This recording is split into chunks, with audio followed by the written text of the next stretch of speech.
All right, well, call the February 2nd, 2026 CIC meeting to order. Donna. Okay. The roll call, please. I will. Kanima, Linda, Rita. Present. Caulfield, Donna, yes, I'm here. John. Here. Elyville, Dorothy. I think she's here. She is on Zoom. Dee Dee, can you hear us on Zoom? Getting there. Sorry, I couldn't get the bar to come up. I'm here. Yay, Joy. I'll mute myself again. I'm here. Great. Daphne, Betty, and Dwayne. Here. Hazel Grove, Chris, and Mark. Hillendale, Sarah, and Josh. Yes, hello. McLaughlin, Amy, and Tim. Good evening. Park Place, Ryan. Hello.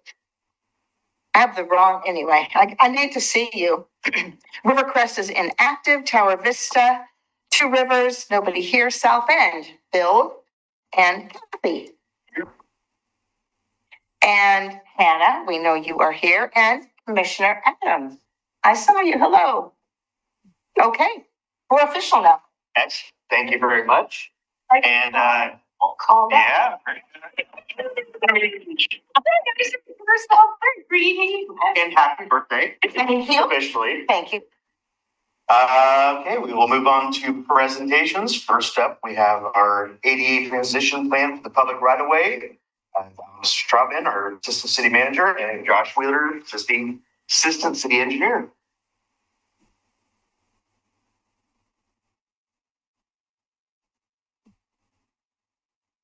And I turn on this very expensive equipment that we have. But as much as you can project your voice, I know that people.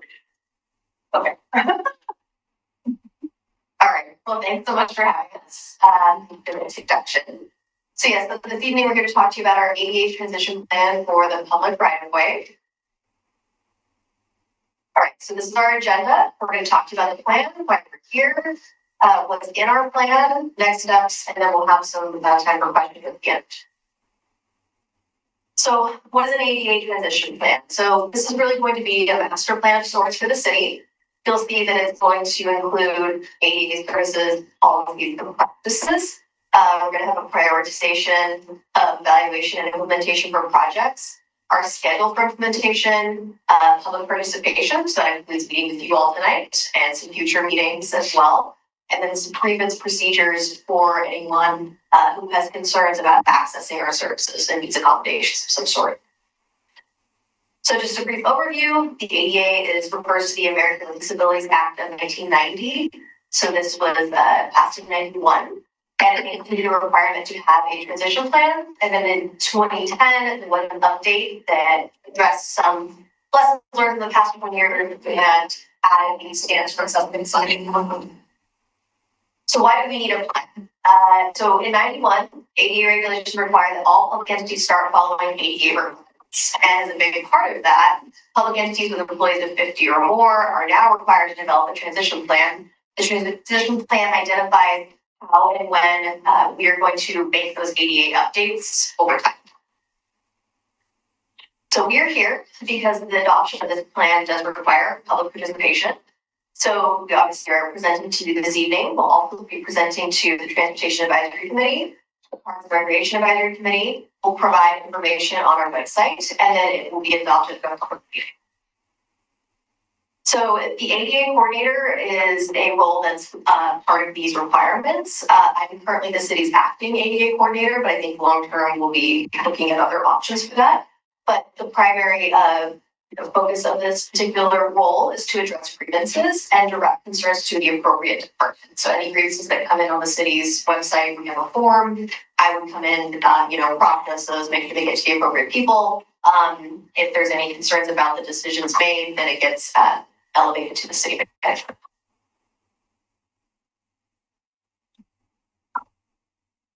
So specifically what we're here to talk to you about tonight is what will be a portion of the ADA transition plan, and this section of it is called the ADA transition plan for the public right of way, which is why I'm involved in engineering.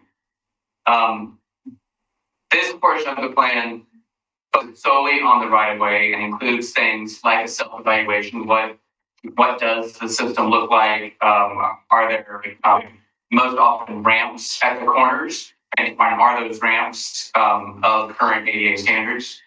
What's our action plan? How much money are we placing towards this type of work? Are we or are we not? How do we go about doing that? Public outreach, which is part of what we're doing right here, and then making sure that there's a grievance procedure in place. So many things of the ADA transition plan is already occurring, has been occurring for many years in the city, as well as this public right-of-way information. It's just never been documented in a formal document. Which is what the law ultimately requires. Many cities have did not do that right away. They're slowly getting there. As this was an unfunded mandate, as many mandates are in the government. So that's a little bit of why we're here and where we're going. So what are we talking about with our ramps and our public right of way? Currently, as of this presentation, this change get new subdivisions in, the number goes up. And we have some under construction right now. But as of preparation of this presentation, we had 3,368 ramps in city limits. Out of that, a little over 3 of those are city right of way. And so the others are either on county roads or state roads, which we are not responsible. Out of the 3,026 we have inspected in our lifetime, almost 1,444. We do that currently with one staff member. That staff member is also responsible for issuing permits for all of our utilities like Northwest Natural, etc. He's also responsible for inspection of the public improvements that the private developers are doing. And he's also responsible for the sidewalk program and about a half dozen other things. Wow. So that means he has this amount of time to keep these inspections going, but he attempts to do up to 20 a month, which is seen in the bottom section there. Out of those 1,400, we have found that 58.7% are non-compliant. So that's either that the corner exists and has no ramp, or there is a ramp and it's not of current day standards, because from 1991 all the way to 2010, there were a lot of different standards. 2010 really standardized those raised bumps that you see. That's kind of the current standard, but then from 2010 to 2025, they actually made a few more tweaks to those standards, which have adjusted some other small criteria. So sometimes even the bumps that you see are not of current standard. And you will find this year when we paved Lala Avenue from Division to Warner Millie, so many of those have the bumps. They are an older standard of those bumps, and you'll see a lot of those be redone. Unfortunately, the law requires us to do so. So hopefully they'll stop changing the standard. It looks like we've come to a final standard based on the last information I received. So bumps are out.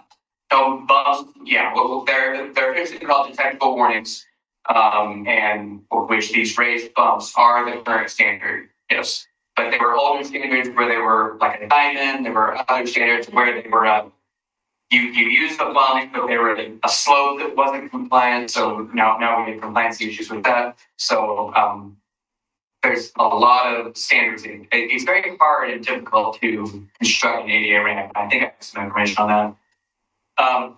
But as I said, inspections are ongoing. We try and get to about 20 a month. If we do 20 a month with what's left to be done, we are assuming that's going to take about 85 months, which is 7 years to complete, to get us fully inspected from the ramps alone. This is just kind of a picture of how we track all this. So this is something that is inward facing. This is not public facing to the public, but we use it internally to map, and red dots are non-compliant, green dots are compliant. And if you were to see this a little closer, you would see some yellow areas. Those are areas that have not been inspected at all yet. So what does it mean to be compliant? As we were talking about a little bit. The top left is ramp. You can see that there's a ramp there, but there's no raised bumps, no difference in color. it's just depressed and lowered to the grade. If you were to zoom in, you would see a little triangular stretched in pattern. That's not allowed anymore. On the right-hand side, you'll see no ramp whatsoever on one side, and then sort of a ramp on the other. The sort of a ramp would have been the early 90s style. The one on your left-hand side would be about the mid-90s to late 90s style. And then, of course, ramps weren't a thing before 1990, so that would have been what you'd see in the upper right. In the bottom, removing the chat there, or on the dictation. That is the current standard of what is required today. Although even that is slightly out of date, but it is allowed. We used to have one ramp per intersection, and now they require two ramps, so you see more of a perpendicular situation, so you can cross perpendicular to traffic rather than a visually impaired person knowing, how to direct themselves across the road. It's a diagonal kind of directs them in the intersection. Is what's been learned over time. So, but that one would pass. If we were to come back and touch it, it would pass because the slopes are fine. You're allowed to keep it in certain situations. Thank you. But that's not all in the right of way. There's other things. ADA regulations also go to the traffic signals, power pole locations. There needs to be enough width for a wheelchair to get through, which is also light pole locations. Pedestrian signals have to have a certain height and location. Rectangular rounded flashing beacons, which are those non-intersection crosswalks that you see. One of them are Barclay Hills, a few of them on Polka. Those have to be ADA compliant for the push button and for the location. And then other flashing signals, such as the one that's at Warner Parrot and South End Road, that also has some ADA requirements to it as well. Those are not on the inspection schedule. Those are on part of the action plan. It says once we inspect the entire city and we've got all the ramps handled, then we will come up with a plan to figure out how to inspect these items. And it'll take time. A transition plan is a living document. It's not a one and done document. You update it over time as you have information. So one other thing that's required in the transition plan is prioritization.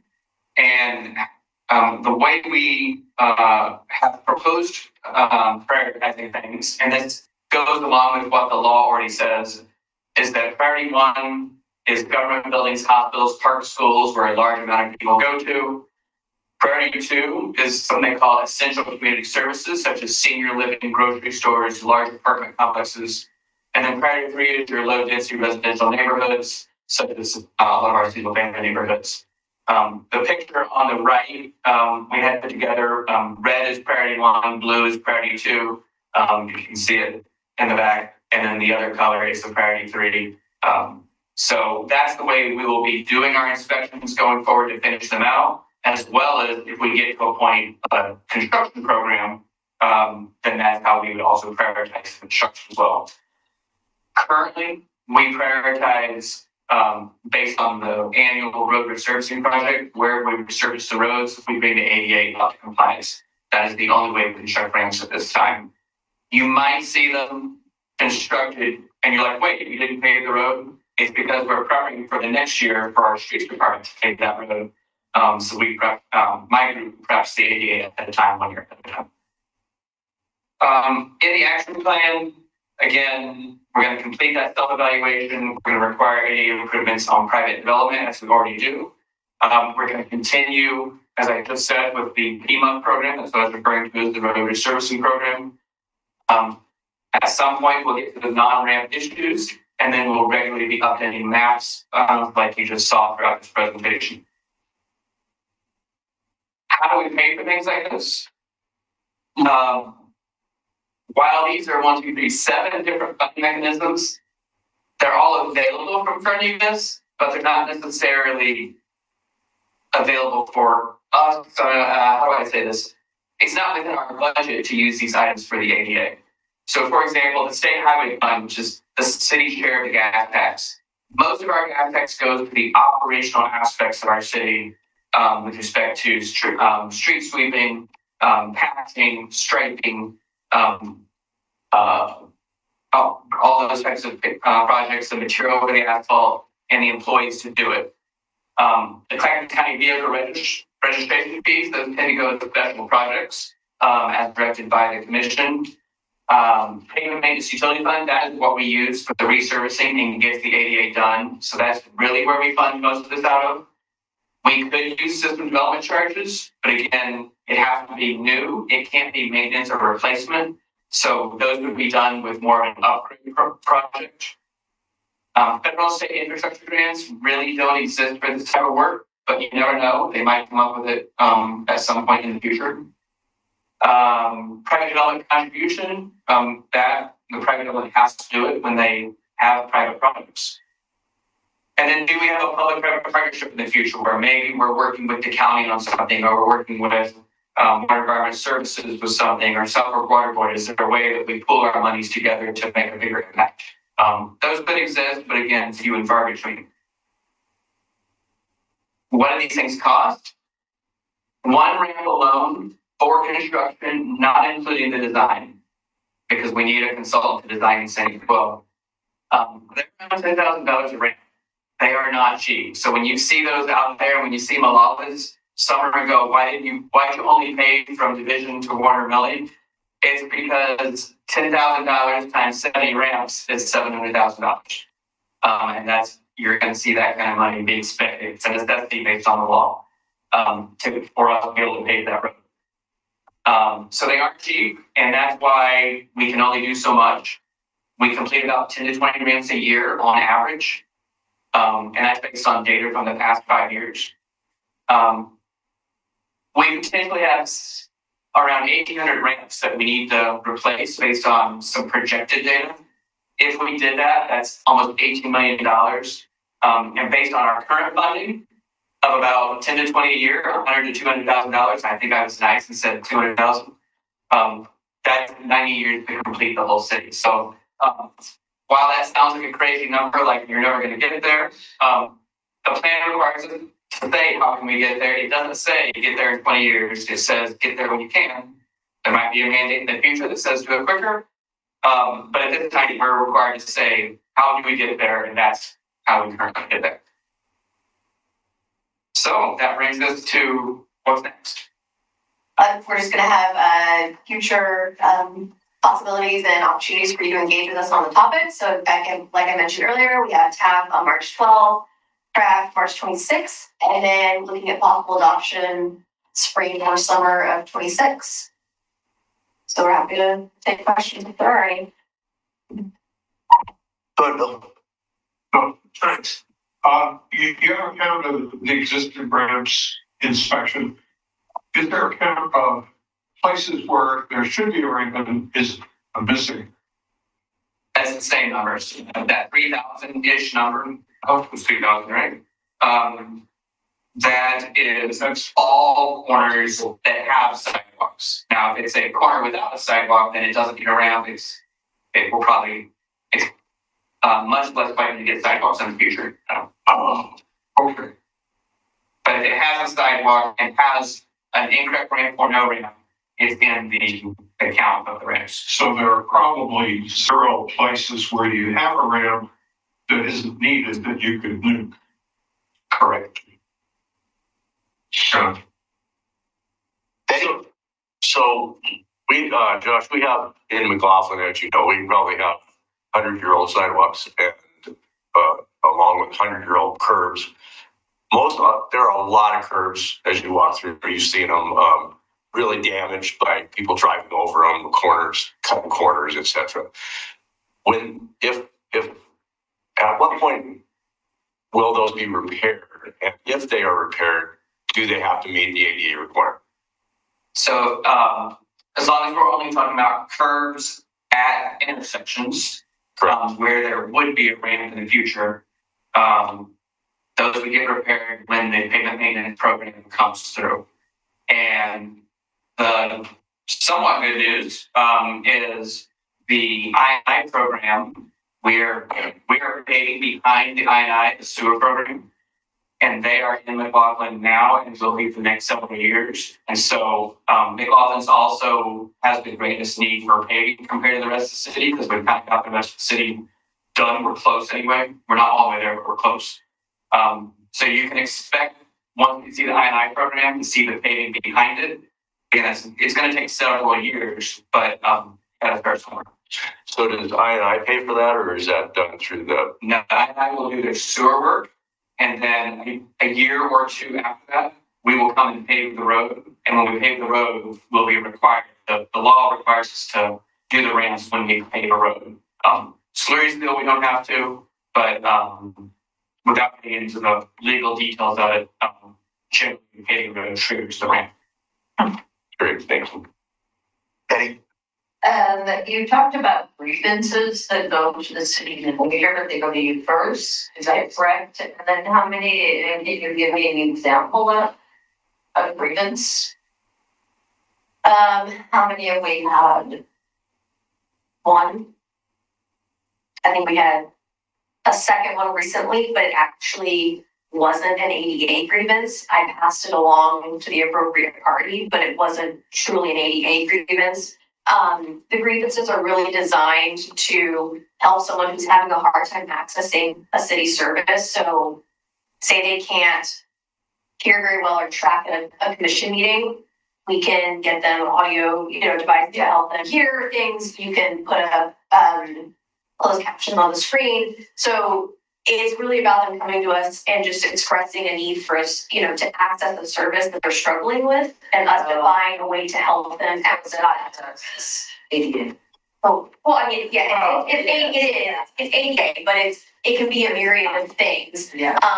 Got it. From our perspective, as local government required to say change an entire program because of someone's video request, but we are able to make reasonable accommodations, assuming it's not going to, cost us a ton of money or, like I said, completely change the nature of the program. I was thinking it was just for this. No, this is just really for any issue accessing city services. Okay. This is a big aspect of what we're doing and what we're working on right now to put together this plan. But that really covers any service that you're having trouble accessing. Got it. Yeah, and just to add to that, accessibility, then the 1990 plan, we're here again focusing on the right of way, which are those ramps, or at least starting with the ramps.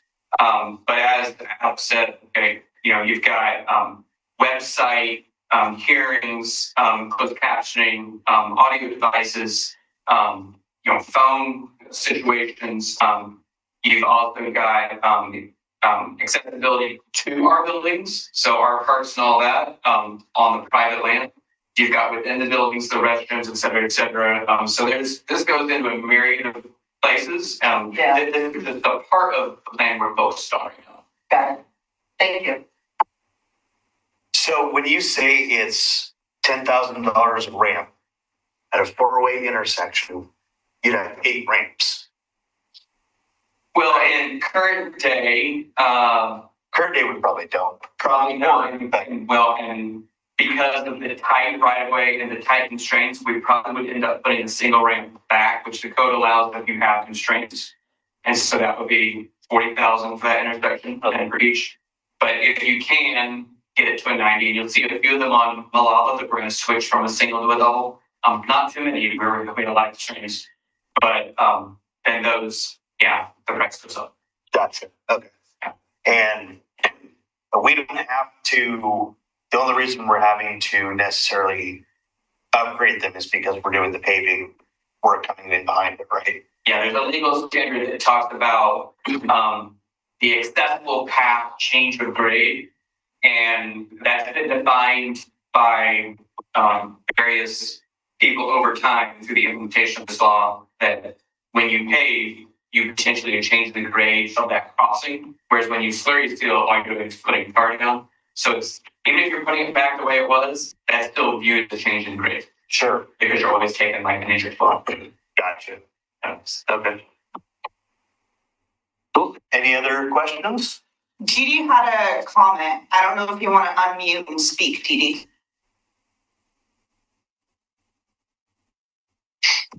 Sorry, a little bit of a delay. Yes, our poor city has the worst sound proofing and or sound effects. I don't know how you backlash anywhere. The police station is impossible to hear anyone on the podium. The headsets that are offered will go in and out depending how close you are to the podium. But still, oftentimes it's not till they see me walk into the room, because they know I've complained about this so much, until I finally just can't really speak publicly very often. Just happy to a lot of people. But they usually don't even put the closed captions on until they see me come through the room, and they go, oops, better get those closed captions on. And they don't put it on every camera, on every TV. It's on one or two.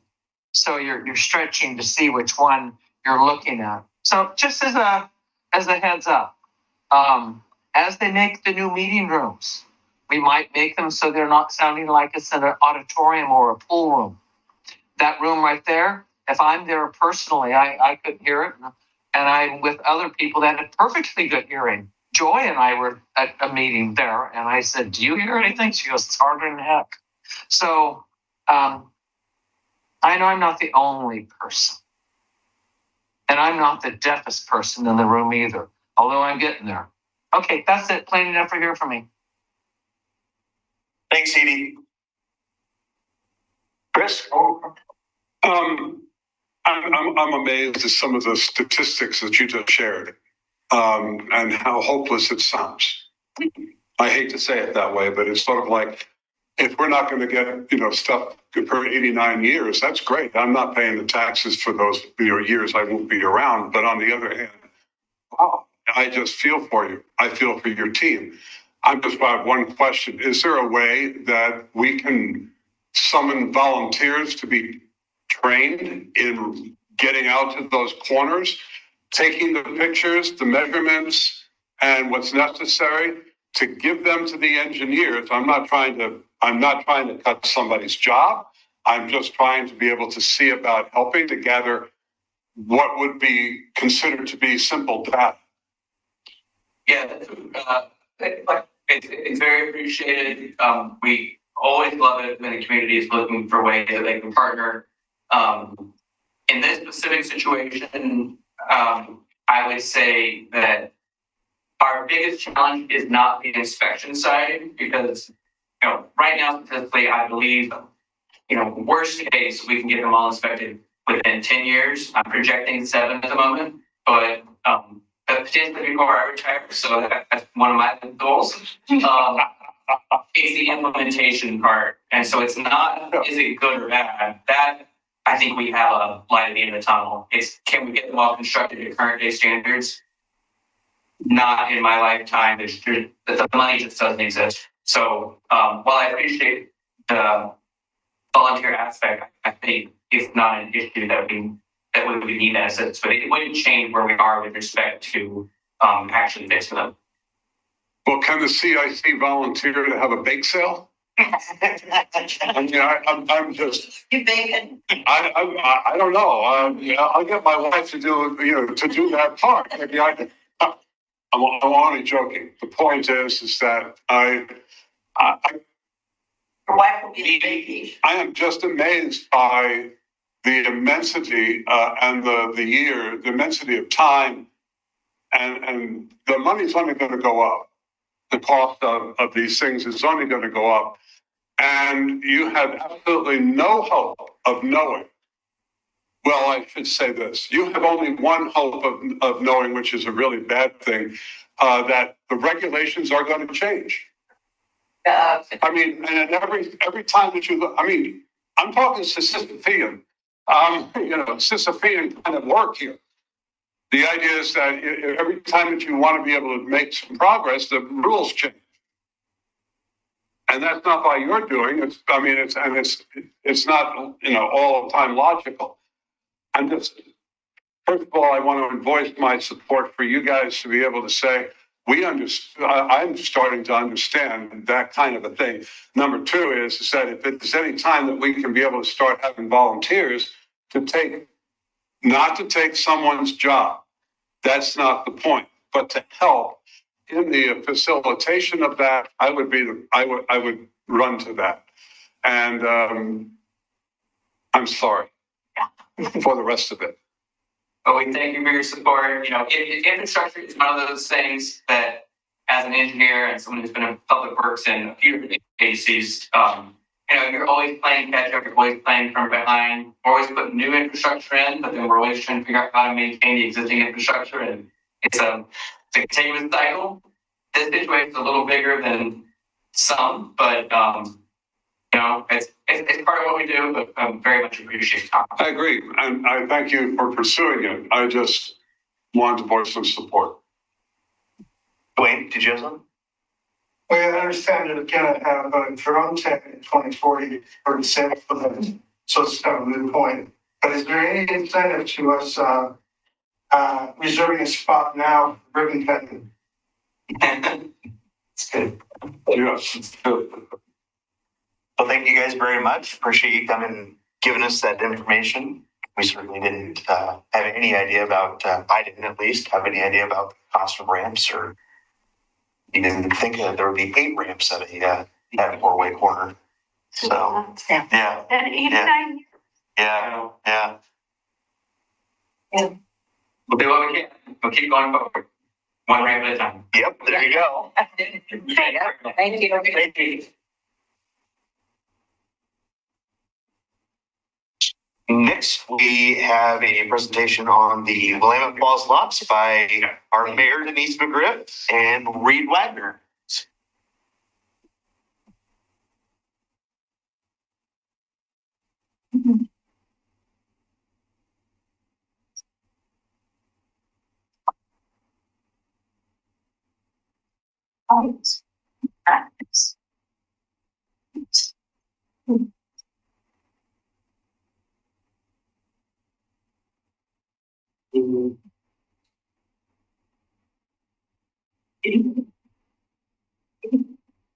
All of you, thank you for having this topic on the agenda. It is something very near and dear to my heart. But before I get started, I just wanted to say to everyone, we have now in day number 2 Black History Month, so look out for some interesting things happening in the community about that particular topic. But I'd like to introduce Reed Wagner, who is the Executive Director of the Willamette Falls Locks Authority. The Locks Authority is a public corporation created by the Oregon legislature.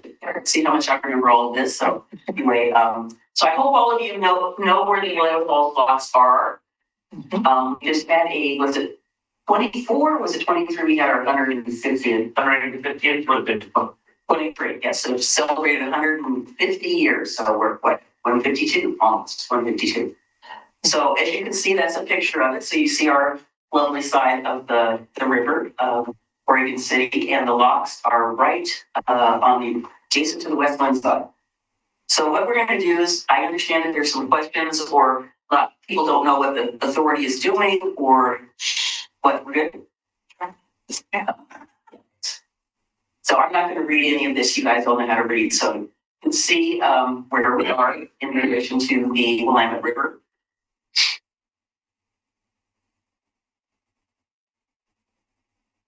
Here's some of the property ownership around the locks, which is part of some of the issues that we'll talk about later when it comes to actually transferring the real estate of. Yeah, so it is still under the ownership of the Army U.S. Corps of Engineers, and we are in the process of having the lots transferred to the authority. We were showing this presentation to people that don't know Oregon City most recently. So that's why there's so many pictures, but I also love these pictures. Yeah. They really are amazing. So as the mayor was saying, the construction started in 1983. Oh, and the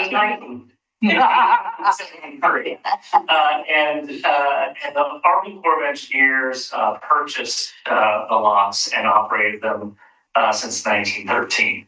The lots closed down in 2011. Many of you probably heard about this, but the Corps basically only runs these public infrastructure projects if they move commerce. They can make money. That's right. So they stop making money. Yeah, so we'll just back up just a tiny bit, because pretend that Rocky Smith and I are standing here together. So the history about this, just very briefly, is that before the locks were built, all of the ships came down the Willamette River, stopped in Kenema. They unloaded everything, portaged it around the falls, reloaded down at near the Ace Creek dock, and then went on to Portland or wherever. So you can imagine how expensive that started getting. And that is kind of about the time that Portland started becoming very prominent in the fact that they had direct access on the river and they had direct access to the Columbia to get out to Astoria where the ships were coming up and down the coast in navigation. So a group of, I would say, far-thinking entrepreneurs and people who wanted to make money decided to form the Willamette Falls Locks and Navigation Corporation. And they basically funded it and got it built. It took some time, we'll stop and start over the time period, but basically, that's all the salt. So it was blasted through there. We're pretty sure that there are probably Chinese laborers involved in the construction as well as others who were here getting jobs. But it continued to operate. There was a lot of commerce upriver, particularly in the Tualatin Valley area where the farmers were bringing all their stuff downriver. So this made it much easier for them to get their product to market. We didn't outpace Portland, but we got a little closer as far as commerce and industry were concerned. So you're down here at 2015. Which is when a task force was established by Senate Bill 131 as the community said, we want the locks to continue to upbeat so that we can keep our communities connected, whether or not we're doing a lot of commerce and doing a lot of commerce through. This is from the Army Corps of Engineers point of view. This is their timeline. It talks about funding being cut by Congress in 2002. Talks a little bit about ongoing inspections and the facility closing in 2011. They also released a disposition study in 2019, which was helpful to understand what needed to happen to get locks up. So I got involved in this process because one of the other hats I wear, many of the other hats I wear, I'm an advisor to the National Trust for Historic Preservation. And they designated the Willamette Falls Locks as one of the 11 most endangered sites in the United States. And so that meant with that designation, they put time and money and staff people on this particular project. So we were able to hire an attorney to deal with Corps. We were able to hire lobbyists to talk to people in Congress. Darlene Dooley had left Congress by then. It was her firm with Lisa Nato. They were instrumental. The trust put money towards getting things, and there were lots and lots and lots and lots of meetings that happened over the time frame. But they felt that it was important enough, and then our city got involved. West Lynn got involved. There was the Oregon Solutions group got involved and basically managed the project after it was deemed to be significant. The bill got passed. We had all of our delegation, the state, Senate, and state representatives were in support of this. So that's kind of a little bit of the backstory about how the Locks Commission, the authority came about. And it's been hard to get the attention of the legislature. We had an allocation from them for, what was it, 7.2 million towards the repairs. And we went back to the legislature. That'll be coming a little bit later in the slideshow to ask them for the rest of the money because it's already under construction. They're already working on the project. But the real potential is not only for commerce, because we know we have a lot of upriver businesses that would like to not be trucking their product down, or like put it on a barge and take it through the blocks. We have a recreation element that would work as well. So if you ever went to any of the lock fests that happened at the locks, really fun.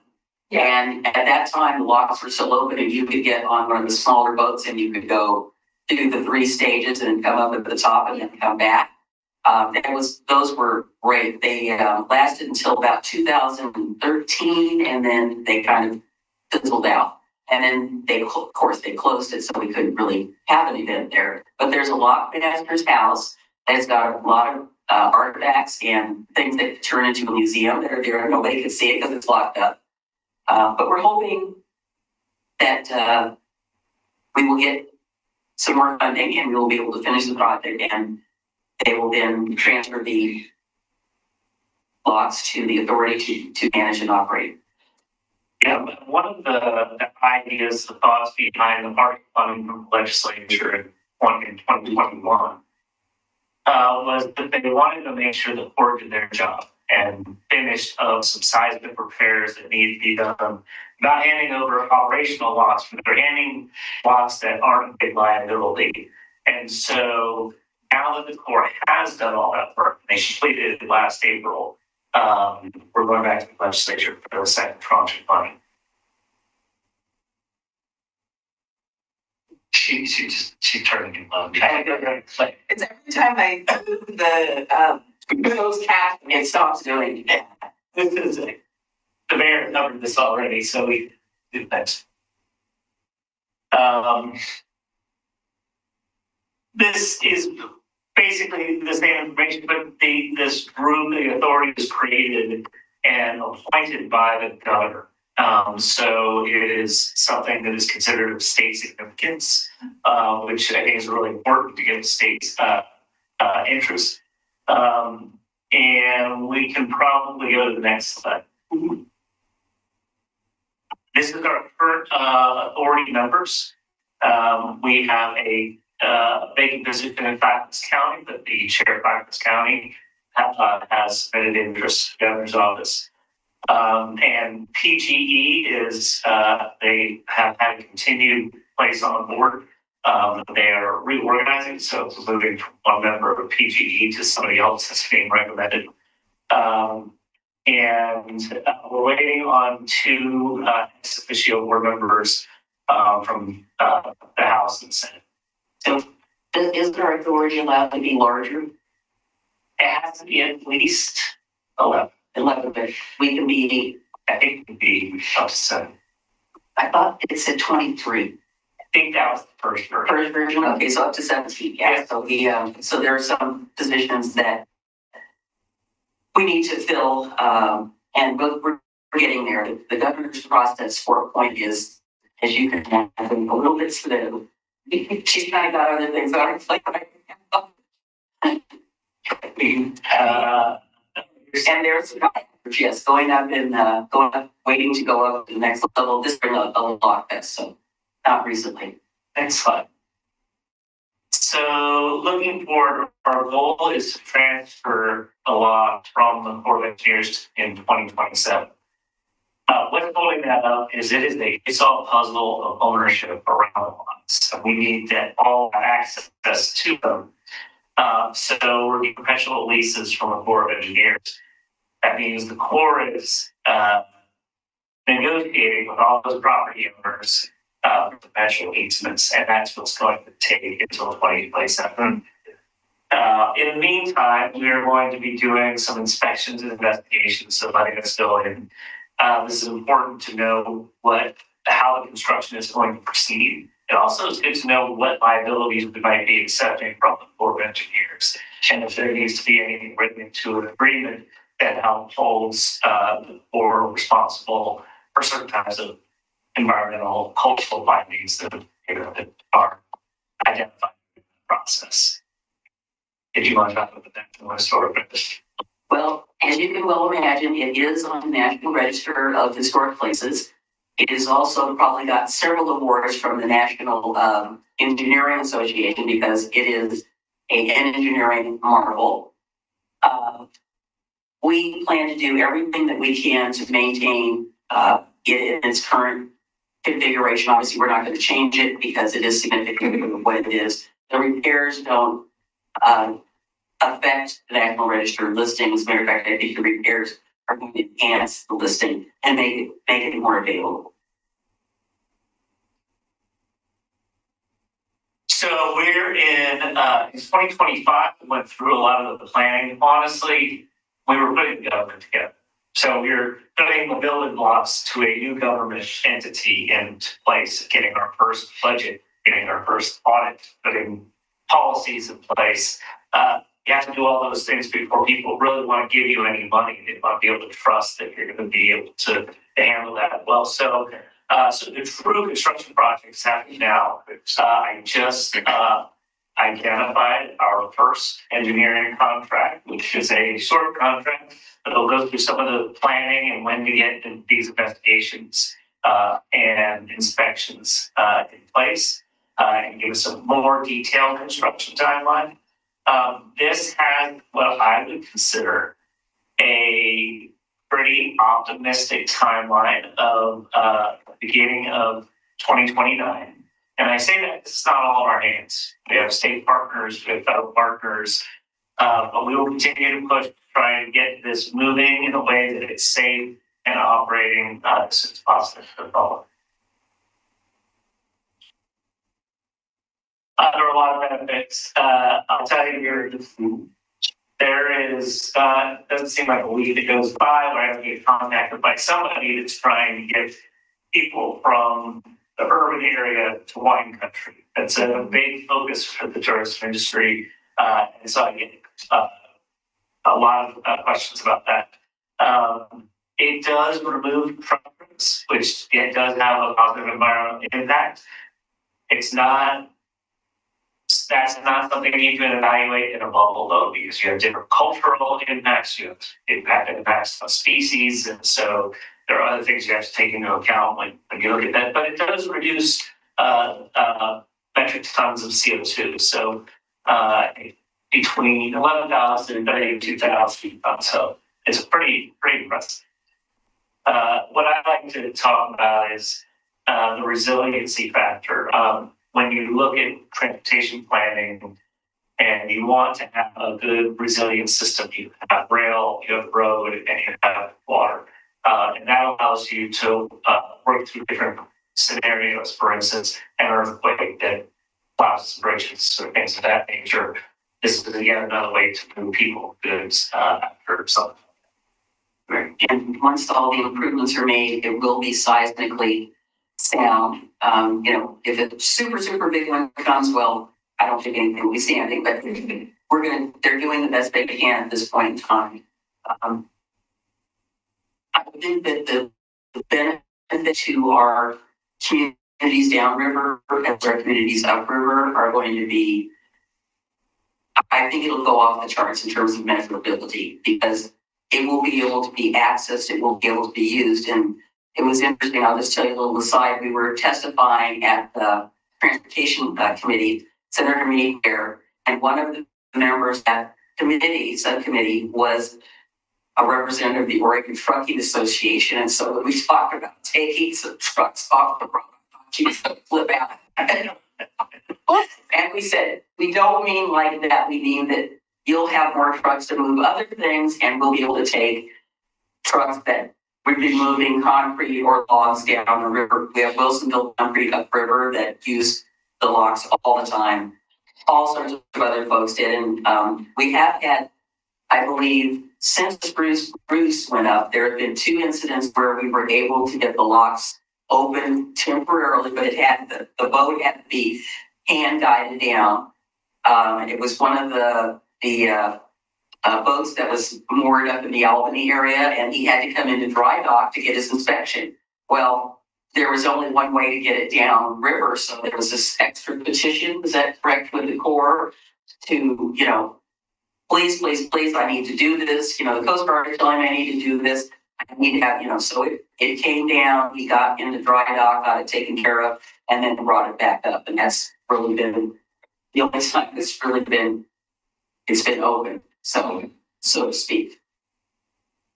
Next slide, please. So I talked a little bit about this. The Corps of Engineers has spent about $14 million in getting it operating it while it's not operating. Yes. And also the seismic updates. The local contributions are what allows the government entity to operate. And Oregon City is one of the many partners. It includes Westland, it includes Metro, it includes Clackamas County, Mountain Hood Territory. We have the Siletz tribe the Brand Ron Drive, and PGE. They're our partners currently. We also have some other smaller cities that are giving small contributions as well because they have an interest in the area. And the authority board just launched a plan for another round of funding and going out a little bit broader to community. Here's some of our partners. That's pretty close. Yeah, you were. Well, I was going to speak smaller city would be Wilsonville. Not that they're small. Gladstone is helping. Is the county there? No. No, but they have shown a lot of interest. They've shown interest. We've been reaching out to them. I think so. Yeah, they're part of this second Round, yes. We're even going down as far as Albany, Salem, talking to them. Oh, that's right. Marion County was an initial partner too. They did give a funding sometime. Yeah, so yeah, seen them since. No. Anyway, are there any questions? I have very fond memories as a child actually taking a raft and a kayak or through that. It's pretty cool, isn't it? Yeah, and holding on to the the wood side and all that kind of stuff. I don't you think that's Creep it down. people you're like falling down there and big walls and It was cool. We loved it.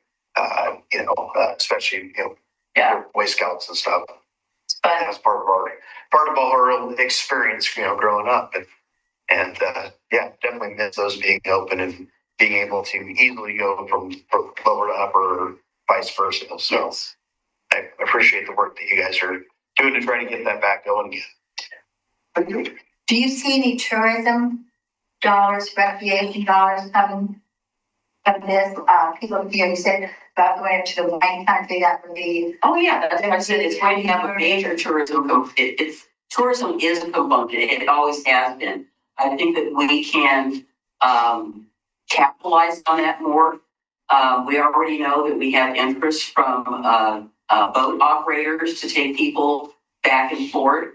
We have groups that would like to, canoe the Willamette, and they don't want to portage around. That's not really what they had in mind. I think we have some interest in agriculture to use it as transporting our goods. So I think that there are a variety of opportunities that we can support once we let people know that we're closer to getting it open, that it can be. But I think the recreation is going to be really big. Really, really big. Do you foresee fees with that, or because I don't think there's any fees with the Army Corps report? Yeah, there were fees. Was there? Okay. Yeah. And we have decided what type of operation would be fees on. I can tell you the tourism groups, the people that would like to move people up and down the river, have just said, tell me what the surcharge is. People love going through lots and our other locations, Columbia, Seattle. So they're expecting that there'll be a fee per ticket. More than likely. I mean, that's the core, they will give you the homogenized version. But, besides the fact that I think that, anything that's that old is going to age. But I think really, if you look at the tonnage that goes through Bonneville and the Dallas dams, that's what's keep those running. And as ours started declining, they got less and less interested. This is my opinion only. This is not the loss authority's opinion. My opinion is that as the revenues declined, they got less and less interested in dealing with our lots. Well, it's costing us money. We're not getting as much tonnage, and they have it closed, so you can't get the tonnage, so it's that revolving door of the dog chasing the tail. So we know that there is going to be, there probably has to be some sort of revenue coming in to continue to help operate it, because I'm sure the state isn't going to want to fund her, but it's not going to be made up by just that. So, but I think they would like to reduce the amount of money that they're putting into it. But it is a statewide interest. It's not just our area. This is significant for, I think, the entire state. Destination. We have new offices. Yes. So we are now in the sort of Westland City Hall right across the bridge. And we are familiar with the other projects that are happening at Falls. We try to be good partners and learn what's going on. And we share some space with them, and that's sort of less than City Hall. There's also great community access downstairs at that location, old photos from the river and the riverfronts. And it's open to the community, I think about 30 hours a week. Yeah, I think it's open Thursday, Friday, and Saturday now. I think from 10 to 4 maybe. Oh, maybe that's. I'll give the correct time to Anna and she can put it in your notes. But anyway, we thank you for your interest in the lots, and I think it's in all of our interest to keep this project moving forward, and that's what the board is going to do. And Chair Lewis, Christine Lewis, said that she's sorry she wasn't able to come, but as the Metro Councilor for our district, she's like triple booked all the time. So we said we'd come and pinch it. So thank you for having us. Thank you very much.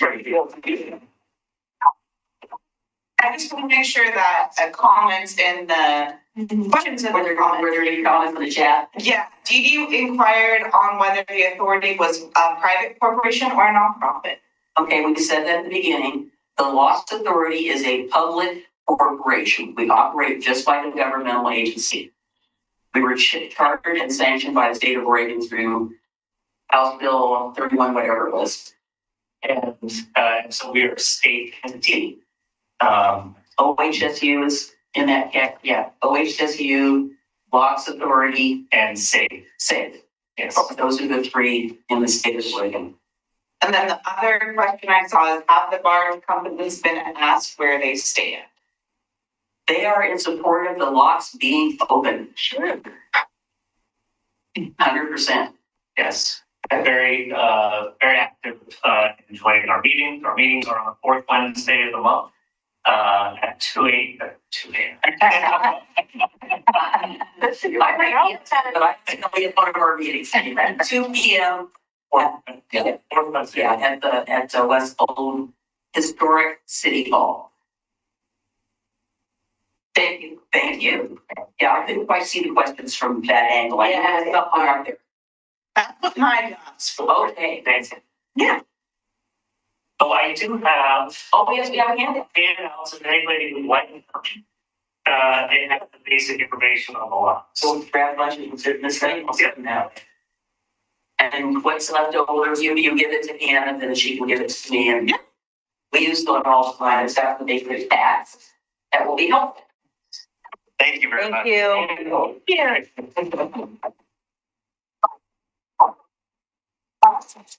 All right. Public comments? There's nobody here. So, moving right along. Approval of the minutes. Everybody taking a look at the minutes from last month? They will come first. Yes. Betty? Sarah? All in favor? Aye. All opposed? Thanks. Okay. Staff liaison report. Dee Dee, I would be happy to have some of those handouts over at City Hall so that you can go look them up. I'll make sure that one is at the front desk for you. That way you don't have to rely on me being in the office. Thank you very much. As all of you know, we've switched over the trail news to a quarterly issue to the monthly trail news. It has been sent to the printer, and I believe it's supposed to be hitting residents' mailboxes by the end of this week. This was the first official issue of this, so there was some learning experiences for us as city staff. As you can see within the staff report, I provided a calendar for you guys. I think in the printout, the May schedule is a little bit wonky, so I apologize for that. But it's within the staff report, so you know the deadlines for March, April, and May. Are there any questions on that? No. As I did with the bulk mailings, I'll make sure to reach out to each one of the neighborhood associations, because I know not all of the CIC members who are present for these meetings are the same individuals who create the agendas or are responsible for getting the meeting information to staff. So that information will be communicated out to the neighborhood associations, same way it was before with the postcards. Hannah, is the goal for the Trail News to hit by the 1st, or what day are we thinking it's going to hit? It's not always an exact day. With the quarterly Trail News, it was always like the week of. Yeah. And so the hope is for it to be the first week of the month. Okay. Yeah.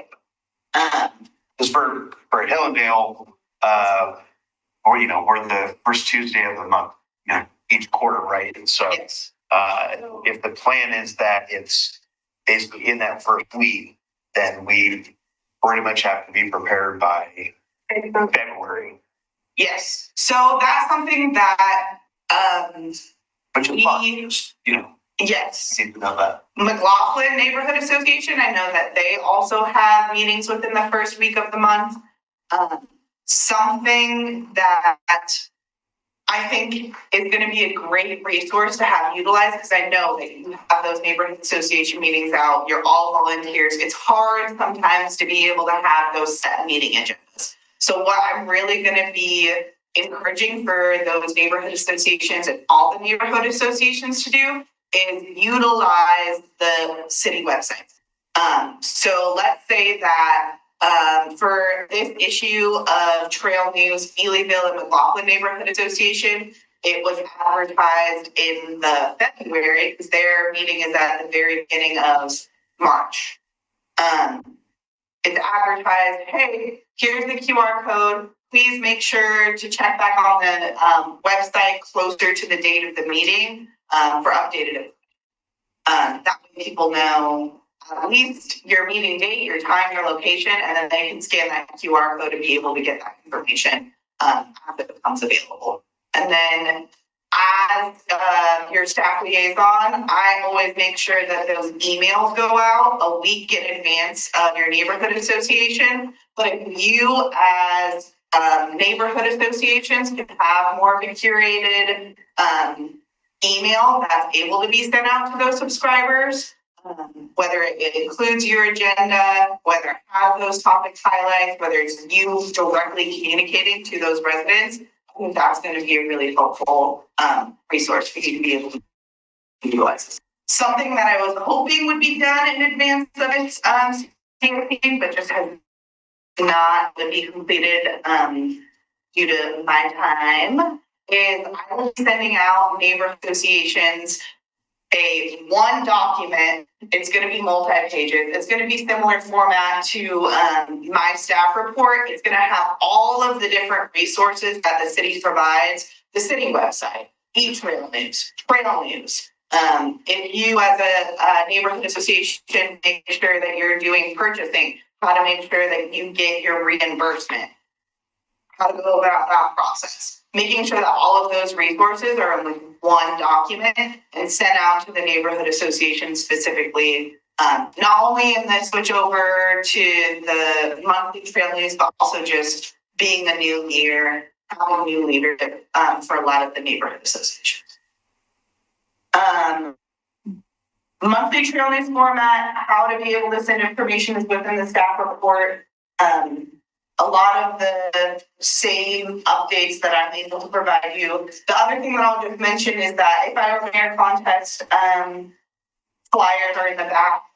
This is something that I've mentioned in the past, but the city holds a local contest. The Oregon Mayors Association holds a statewide contest for students who are in 4th through 12th grade. They can enter a contest depending on their grade. It's a different category. So there's poster for elementary school, school, and a multimedia presentation for high school. So really trying to be able to get that local youth involvement to have their perspective on what they would do if they were mayor. So the deadline for that is March 15th. if you want to encourage that at your neighborhood association meetings, again, there's smaller flyers in the back. You can always reach out to me to be able to have a PDF copy that isn't dictated by the page number in which it was in the packet. So other updates that I have that are not within the agenda packet, but I will make sure to send follow-up information in a follow-up email. I received an email from let me look back. I believe it was a Portland transportation contract. Yeah, it's ASU. Yes. Who gave information about the Transportation Academy. So I'll be sending up information to the seniors about this specifically, but it's a class that's typically offered in the Portland community for residents to be able to be more informed about how the transportation system works. But now, of course, this is being spread out not only to Portland, but the greater Portland metro area. So you'll be able to understand the basics of transportation planning, learn how transportation decisions happen and how they shape communities, along with a variety of other aspects. Applications to be able to receive this course for free are open now until February 16th. Again, I'll send out information. You can always reach out to me via email at hschmidt@orcity.org to be able to receive more information. But for the CIC members, I will be following up with some more details if you're interested in that, so that you can sign up and apply to receive that course for free. Are you also going to send it to the transportation advisory committee? That I will make sure that they have been informed of. That's a great suggestion. And how come they respond to Nice. I don't know if you, as we're entering into the community development community room, if you noticed any differences, but shout out to our facility staff team. Yay to Seth, who was able, based off of comments, which were super helpful. Me as a staff member, sometimes I've got my brain in a million different directions. So if you have specific suggestions about your accessibility into facilities or accessibility ADA in any capacity, it's always helpful for me to be able to hear those things. That way adjustments can be made. So Seth went ahead and adjusted the lighting on the side of the building and did some curb painting to make sure that as we're leaving, especially at night, that people are able to see and it's not a hazard. That was plan A. From the feedback that I've heard, that's definitely been an improvement, but if necessary, there is a further plan. So if you have any further complaints, just make sure to let me know, because our facilities team is amazing and they're always on top of things. They just gotta know. On that note, I've heard from people who watch these meetings that they cannot hear what we're saying. They cannot see with the split screen. They just think it's even worse than it is across the parking lot. So that has been a huge topic of conversation because I've received complaints, as well as I, as a staff member, have been trying to do my best to make this room as accommodating as it can be. Fact of the matter is that the Citizen Involvement Committee is a very large committee. And the thought process behind moving to this facility is that there's the potential that it's going to grow even more. So what is the space that's going to be able to accommodate that many people? Obviously, we've had some troubles with audio and visual. With the complaints that we have received, I've been working very closely with our city reporter team to come up with solutions. And we have been workshopping a variety of them. This was not in the staff report because we were still fine-tuning some decisions, but the ultimate decision is that come March, we will be moving back to the Mount Hood room within City Hall. And there is going to be mics for all of the neighborhood association or all the citizen involvement committee members. Our staff has been working diligently to be able to find and utilize resources that we already have, as well as making some investments to be able to, it's going to be cramped in that room, but the audio is going to be better. And from what we've heard from members of the Citizen Involvement Committee and also members who are also trying to tune into these videos online, is that we need to make sure that the audio is improved. So we're going to be heading back to the Mount Hood room come March. Just Next March. Yeah, next March. Thank you, that will be wonderful. Yeah, so that's the last update that's not within the staff report is related to the budget. There was a handful of complaints that came in about the quality of the postcards. There was certain cutoffs that happened in working with Eagle mailing services. There's a discount that was provided based off of the last very large bulk mailing. So there will be $400 refund that Eagle Mailing Services is issuing that will be directly accounted to the citizen involvement. Right. With that, I think we can move on to the budget update. If that's all right, we'll be fair. You mean the allocation? Or just in general, just the budget. If there's any questions, not about any of the allocations moving forward, but about the update that was provided, we're going to be working within the same document.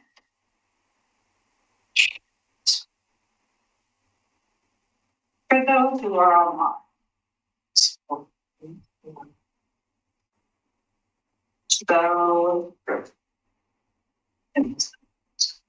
So if we have questions about the budget, just let you know. Yeah, specifically, I for Caulfield Neighborhood Association, there was the $320 for the signs that previously wasn't allocated. Now has been. Everything has been updated, but more importantly, if you see anything that doesn't seem right for the detailed transactions, which nobody should, I just want to make sure that if you have any questions, reach out to me, you can ask me. Okay.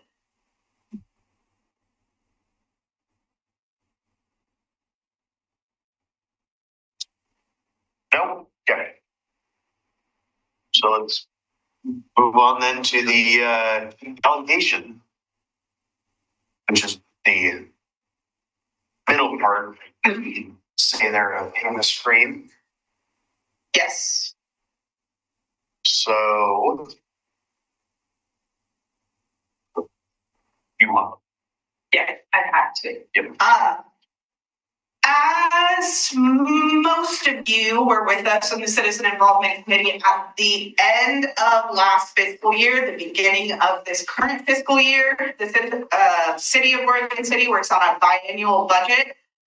Each fiscal year begins at the beginning of July and ends at the end of June. The Citizen Involvement Committee allocated their budget based off of the number of mailings that they were going to do for postcards, and that was projected to be about $4,700.152. They also were hoping to be able to do some savings, but that's why they're allocated $45,000 per fiscal year, but it was a little bit over because the CIC was anticipating on having some savings and doing on bulk mailings. I worked with our finance director. Thank you, Matt Zook, for working on this. He took the budget as was stated for the fiscal year at the beginning of the fiscal year, removed the excess, kept you within the $45,000, removed the amount that currently has been spent, which was just over $32,000. So the CIC had a remaining $12,460. Again, this does not include the $400 savings that will be allocated at the next budget update sheet that you receive at the next meeting. With that said, The recommendation that I'm giving to you is for each neighborhood association to be allocated $1,000. Inactive neighborhood associations included, and then having the remaining funds in an overhead section or column to be utilized at the CIC's discretion. Yeah, Amy. So newbie here.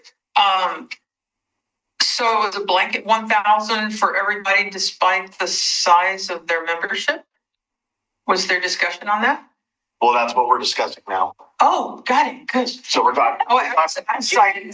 So this is a proposal, right? This is just okay. hey, we're gonna throw this out there and see what sticks sort of thing. The reality of it is this is CIC's budget. So we, as a group, can decide wherever this money's gonna go, right? So we could take and allocate half of it to McLaughlin, half of it to Hillendale. You know, that'd be great, right? Thank you. Good discussion. Great hate mail for that will sound very good. Yeah, they can't hear us sometimes. Oh, perfect. So this is just kind of a throw it out there sort of thing. I mean, I would definitely say for the end of, this year, the next, 4 months or, whatever we have to this budget, throwing $1,000 to everybody is, I thought it's probably more than Kenema got overall. Years. Yeah. We can just have it on the ice cream session or the Peter Ward part. Yeah. Well, and that's the other part to this too, right? Is that these funds now, if you guys all have taken a look at this guidance sheet that was in the packet, we can utilize some funds for other things, right? To help our neighborhoods. So, because not all of us have fundraising and bank account, all that, unfortunately. We're very envious of with you guys. So I think it's going to be great. But does anybody have any other suggestions about allocation? Well, my thought is it's been based on size. So, which, that's side of it. My point is, and I haven't read through the rest of it, but it seems as though the smaller neighborhoods are let's use Kenema. Well, yes, but Only that. And the reason I say that is because Kenema doesn't have any room to grow, right? So, we want to grow. I can't imagine more than we could never double in size. Right, and it also depends on what the money is available to be used for. If it's membership development, then Kenema doesn't need a lot more money for membership development per se, because you don't have more members. Now you look at Caulfield has huge opportunity for development and could use 10 times that amount of money to create that. McLaughlin's, we're somewhat limited. We're not going to be growing a lot. We're going to be doing a lot of infill. So there's potential for us. Maybe 1,000 is fine. I guess it's what it's used for. And that's, I think, how we should need to make our decisions is how it's used for. Now, I did notice a few things in here. Ice cream socials, et cetera, et cetera. I think that's great. But if it's primarily the intent is for membership development, I think a portion of that we should look at. Who's got the opportunity to develop more in their neighborhood, and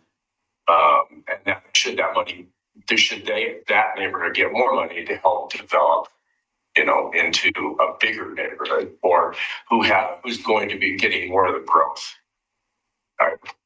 It's hard to say that. $1,000 just for everybody, that's a great bonus. You're right. There's a lot of people who don't have that at all. Yeah. Can we use it? Absolutely. Of course, you've got all kinds of opportunities for it. But I think that should be part of the discussion as well. How would you develop that metric?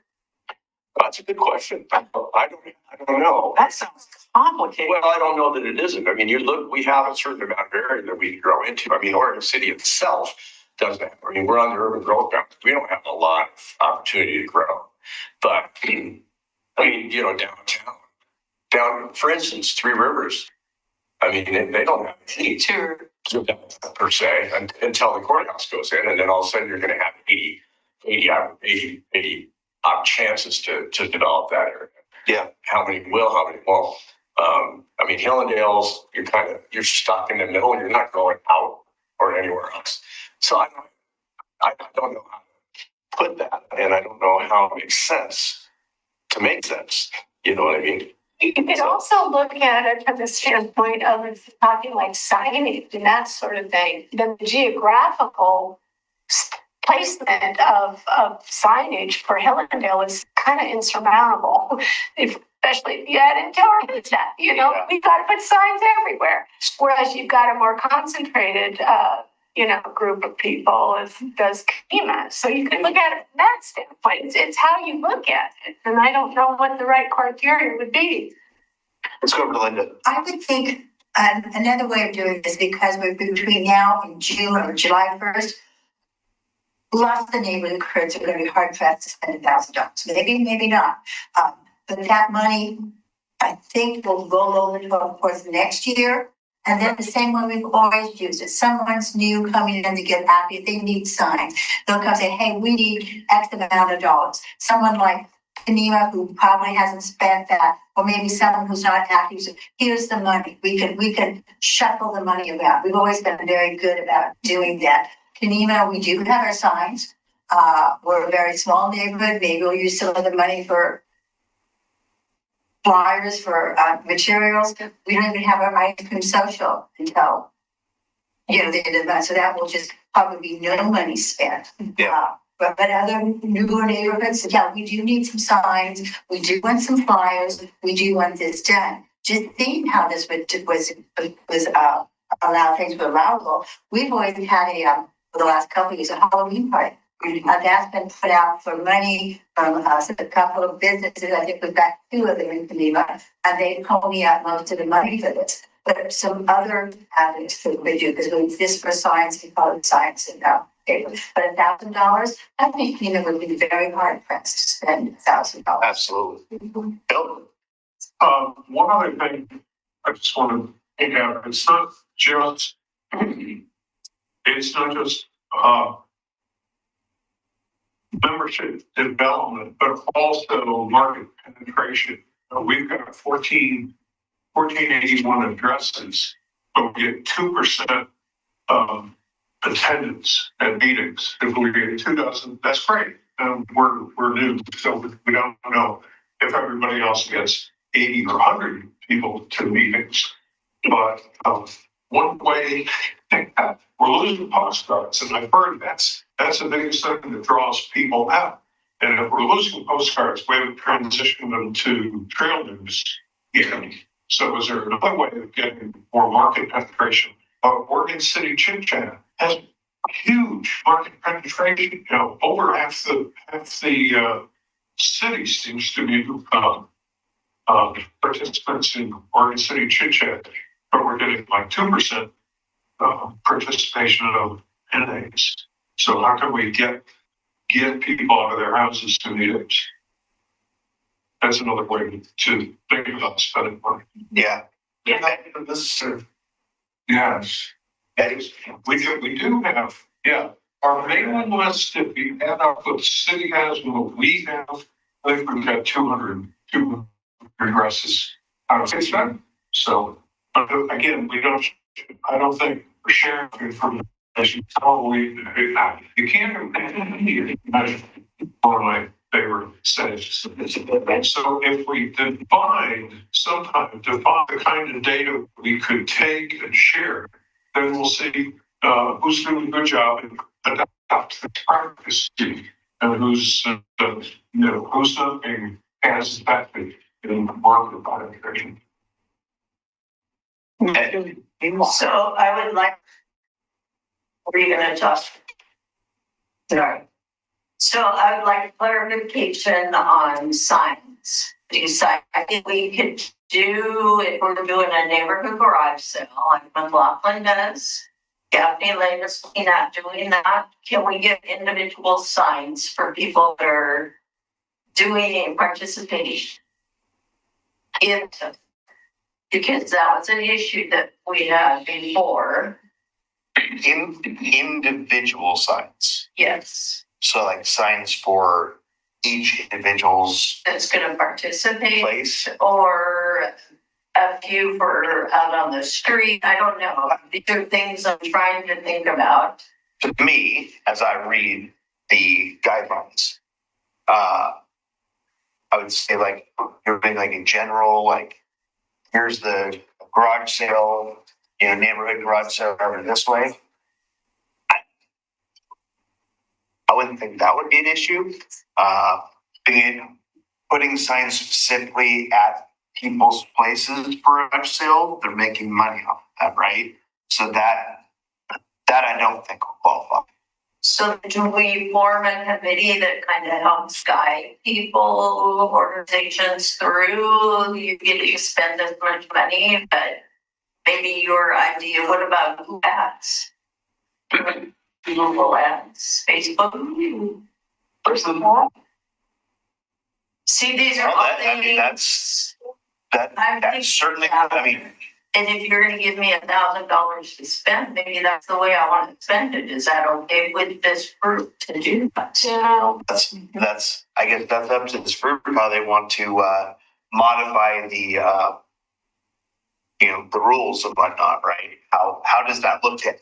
Does that fall under number 3 of your motion? Doesn't the city also have to weigh in on that? Yes. Correct. So the city, primarily, the city is the ones that are going to typically pay those bills. Or if it's something operational, they can do that, but their preference. I'm telling you, there could be a lot of weird things that go on. Yeah.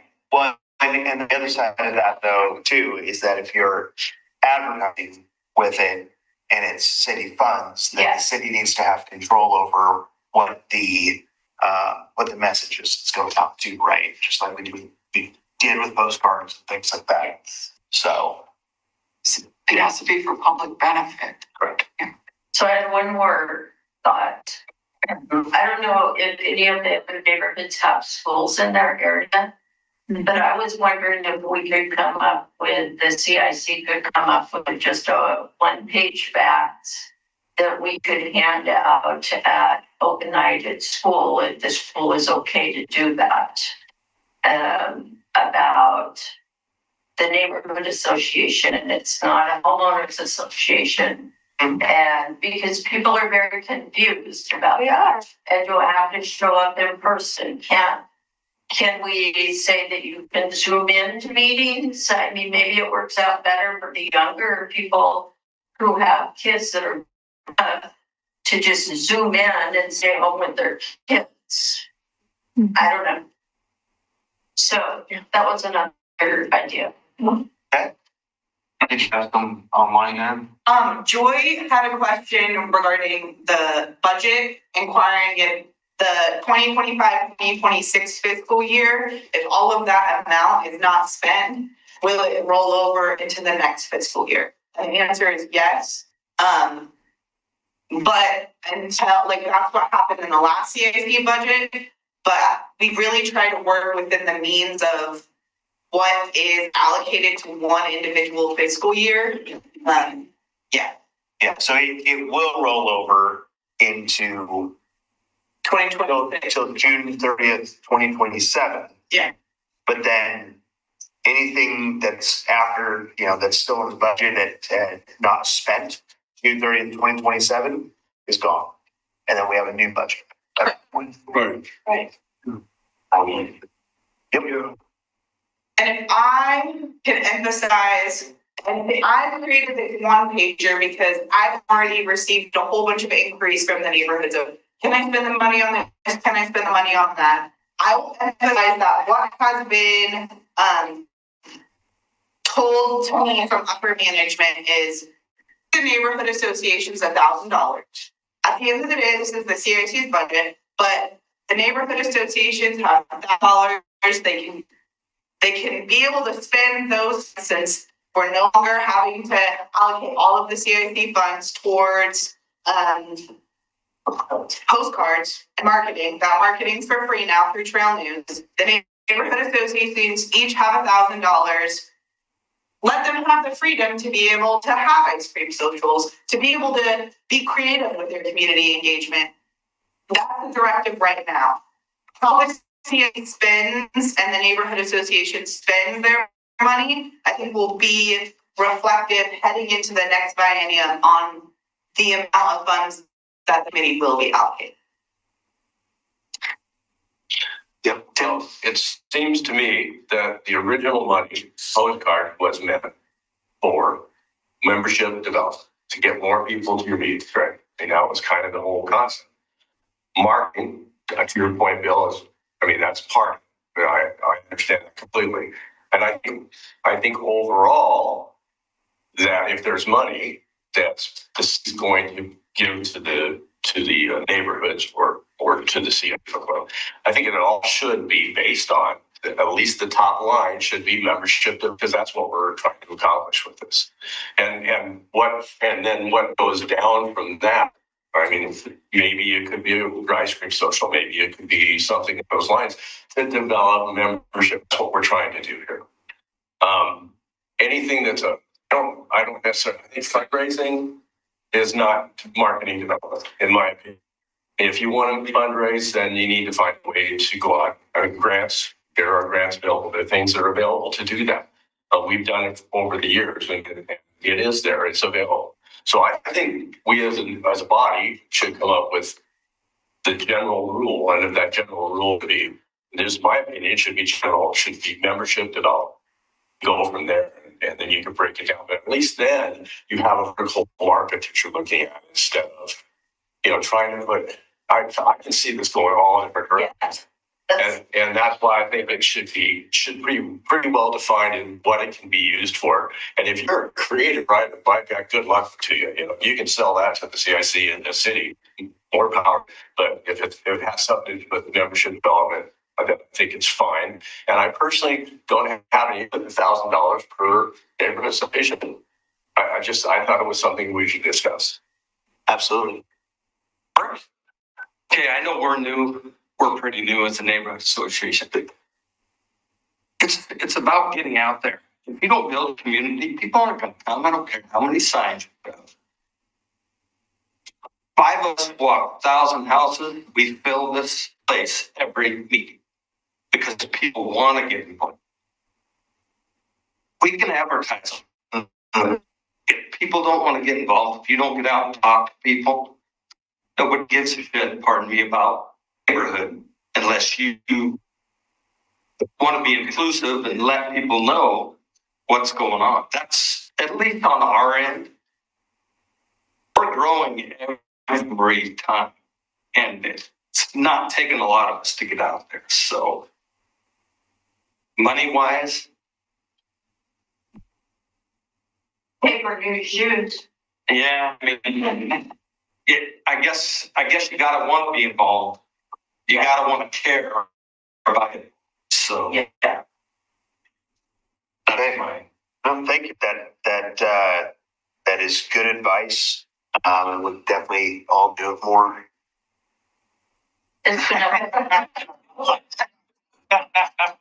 Yes. Yes. Because this is all new, we just started, there's money left over. We all get $1,000 in our budget. Great. We're going to talk about in the future. Some areas get more money than other neighborhoods do it. We got 4 or 5 months to work on it. If we want to do it like it is now, but if somebody's doing something big and some neighbor wants to give some money to do something like a big thing we're doing on, we can deal with it that way or budget more for an area. But right now, we get the $1,000. Just going to start with, we have 4 months to try to work through the system. Now we have money every year where we never had any money before. The postcards, give us a chance to work this out, see what we can do with that. Let us slide for the next few months, and then we will. And June, we get serious of what do we really want to do and how is this working out for everybody and where people are hurting or where they need help. Amy? Would this be a good time to talk about my idea about running? In the next. I'm waiting until the next. Thank you. Was there any sort of a motion or anything like that, maybe in that? If you want to be a motion, I make a motion that we put $1,000 for every neighborhood for the rest of this year. We have till June to make decisions how we work with the money for the next year, and go from there. I second that. Okay. Moved and seconded Discussion. So what was the motion? to do what's on here on the side. Okay. So everybody gets for June 30th, everybody gets $1,000 Yes. in their account. Fair as they want. Within the parameter. And Hawaii is not part of the deal.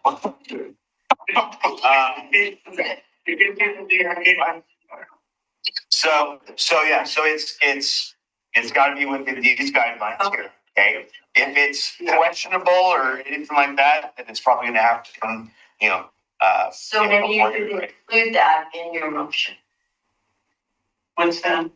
Well, this is set by the city. I will say too, like, if you have any questions, your neighborhood association, for those CIC members who are in this room, for anybody who is listening online, if you have questions specifically about, hey, I have this idea and I'm not sure if it falls within these parameters, reach out to me. Because if you spend most of these expenses, because there's not a way for you to go out and buy 100 dilly bars from Dairy Queen and for that to be specifically invoiced to the city. This is going to be out of pocket costs for your neighborhood association And then that are reimbursed. reimbursed. If there is a question as to the reimbursement that you're requesting and that doesn't fall within this, I'm going to have questions for you. I don't anticipate that there's trust that's being handed over in a sense for the neighborhood associations to be able to use this expanded limit to where it was just postcards that were being used through city funds to be able to fund their marketing. Now that door has been opened a little bit, if you have any questions, don't hesitate to reach out. That's what I'm here for. But I also feel like if you have questions, you can refer to this one pager and it can guide you fairly well on whether it falls within those parameters or whether it doesn't. Before we vote, discussion, the question, you kind of mentioned it, that it would be reimbursement. So is that how this is intended? $1,000 will be available and we have to apply for it as a neighborhood? It's not an application of whether you have to apply for this once. It's just it's an ease. Like, again, you can't go to, if you figure out a way for it to be invoiced to the city of Oregon City, that works out. Fuels is an easy one because we already have a collaboration with them. They already have a W-9 set up within our system. If you have a neighborhood association sign or other type of, I don't know what other printing services that would benefit your community as a whole that you would need. If that messaging is approved by staff, that gets sent into Fuels. That invoice directly hits the city of Oregon City. That's on me to be able to pay that invoice. The proper forms to go through our finance department, then that's an easy process. For a lot of these other expenditures, there's not as simple a process for that to go. Yeah, and so my question is, there are neighborhoods that have no money. So if they want to do something that's going to cost $1,000, they're going to have to take up a collection before they get the money, unless they provide you with what they want and you get the money up front. So it's not necessarily this reimbursement. You know what I'm saying? Yeah. So it wants to be receipts for there to be a proper reimbursement. Well, and so the thing here is we're allocating that budget to each neighborhood, but even Rivercrest is on here, right? That's inactive. Everybody is getting $1,000 allocation, and then they will have to get a reimbursement because more than likely they're going to be spending out of pocket for that. If it's So we have or whatever. is what you're saying. We pay out of pocket and turn the receipt in. So Yes, if it's an allowable expense, yes. Up to, On the expense. yes, up to $1,000, Oh. right? If you're gonna go over that, it's not happening until it comes back here before this committee. Okay, only do it that's it. But if you wanted something that was whatever, just a little over, and you came to the neighborhood and said, hey, we need to do manner, and we got, okay, River Credit Active, we've got somebody for there. So, Kenema, we've got to look at, I think we'll be able to work around. Same as we've been doing. Yeah, right. Sarah? I know a lot of people subscribe to the thinking that I'd rather ask for forgiveness than permission. So I want to just kind of suggest maybe that we get approval before we make sense and make sure that it's on the up and up. And then when for reimbursement, everything's hunky-dory. Would you be okay with it? And most people will give you a bid of this, okay, we want to do X, Y, and Z, and whoever your bosses are here is an estimated. They would say, and this is what we're anticipating, this is what the estimated cost. It doesn't think it's too different. So can we work into the existing motions that we must ask for permission? Well, I don't know that the ECA must ask for permission. I mean, if you're, think about it this way, you go out, you go and spend $100 and it's not an approved expense, well, that was on you. You probably should have gone and asked the question. I think what Sarah's saying is really good, because what's gonna happen is we're all tough now. Yeah. Like, well, it wasn't, whatever, and then person could go boot, boot, boot, and then everybody's gonna feel obligated. I've got a good point. We're not gonna be able to, is what I'm saying. It's not allowed expense. There's nothing, right? Because it's city fund. Good enough with that, okay? All right. So, Great. That's why this sheet was created, because at the end of the day, these are city funds that have been allocated to the neighborhood associations. That's the easiest way for them to be allocated to the neighborhood associations, for there to be checks and balances, for there to be continual reports on what's going on. It's a citizen involvement. This is the committee that has the different representation from those neighborhood associations. So it's CIC funded, but really it's city funds that are allocated to the neighborhoods through the CIC. But there's so much gray area. That's what I know. So if it was required that everybody talk to you, then it would be all in the above. That's, I guess, what I hear her saying. Because otherwise there's gonna be something squishy and there's gonna be a lot of discussion, was it, wasn't it, and then. I'm hoping that that's what this guiding document, you can go back and reference, and if it doesn't, that's when you can reach out to me and I will give you a direct answer. yeah, so just exactly as it says, right? So I'm not too into requiring things of, every time you're going to spend $5 or whatever. But if you have, whether it's allowable or not, it's the last line on here. Email Hannah or whatever, right? Ask for the question.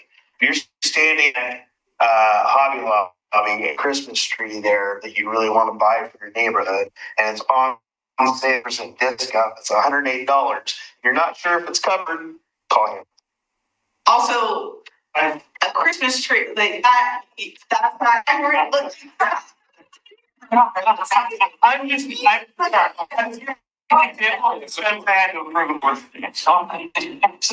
Thank you. Yeah. I mean, really, there was time for put into this. Yeah. So can you restate the motion? We appreciate that time and effort.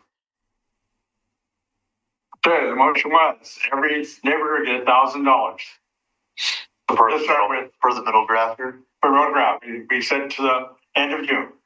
We make adjustments to next year, we can up till June to make adjustments and every we want to do and change.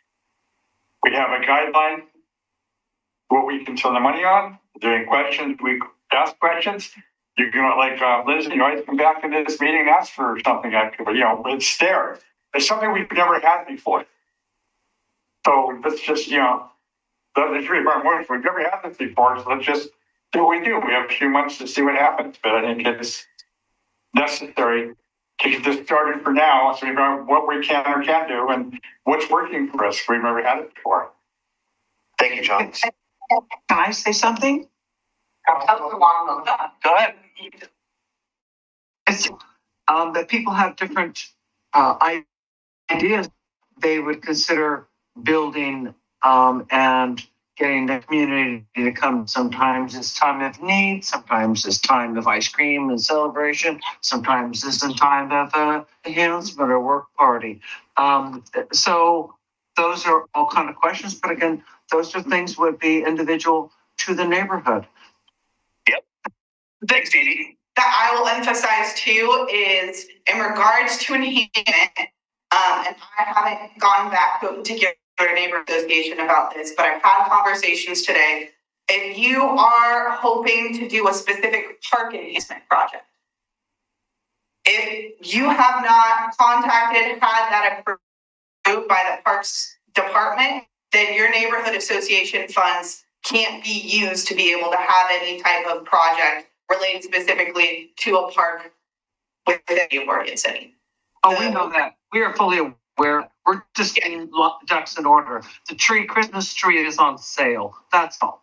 I mean, I'm just saying. But no, and don't need to look at our neighborhood, but that is a very, very way to do neighborhood pulling people together. Look how many people showed up at the pool to plant the pool. Look how a lot of neighborhood people show up to, do the ivy poles and clean the prom. But those are all just different ways. We've had ice cream socials. We thought maybe we could do something to enhance and start celebrating Stafford Park. Because it's anyway, those funds don't need to go there. But that was a good example of where it could. But aren't thinking we're not reaching out because the Christmas tree's on sale. They're not our only hope. Chris? I'm sorry. Call the question. Yes, that's where we're going. So we're going to call for the vote. All in favor? Aye. Aye. All opposed? Passes. Okay. Moving right along. Neighborhood Association resolutions. I guess I'll speak at this point. That is you. I was handed this at our last meeting. I'm sure to some of you it looks familiar. Others of you are looking at it for the first time. This is only one, I am sure, of the 12 for each of the neighborhood associations. I got this. I didn't know what to do with it. My wife said, "You're not hanging it on our wall." I don't blame her. But I do think that someone at one point in 1998 thought it was a good idea to have these. That's period. Thought number 2, call Hannah. So I called Hannah and we happened to make a sort of a suggestion that I would bring this here with this suggestion. If this is our room, we should have these here. Now, I know that some of them are down in the basement and that deep, dark basement. But the idea is that it would be really fun if we wanted to put it up in this room somewhere. So, real quick, we're now moving back to the Mount Hood room at the City Hall. So we can finish there. But this is, no, I understand that. That's really great. That's where we meet. I see, but this is the room that is designated through all sorts of, I understand, grant and city money to be able to be the neighborhood association home base. Gotcha. All I know is that for Hazel Grove, it was suggested that we meet here, and it's working. The problem for us is going to be, do we have a bigger room? But the point of the matter simply is that it's working here. And if this is the room for neighborhood associations, shouldn't this be the home place? The CIC is different from all the individual NAs, if I can use all that abbreviation language. So I'm just suggesting it.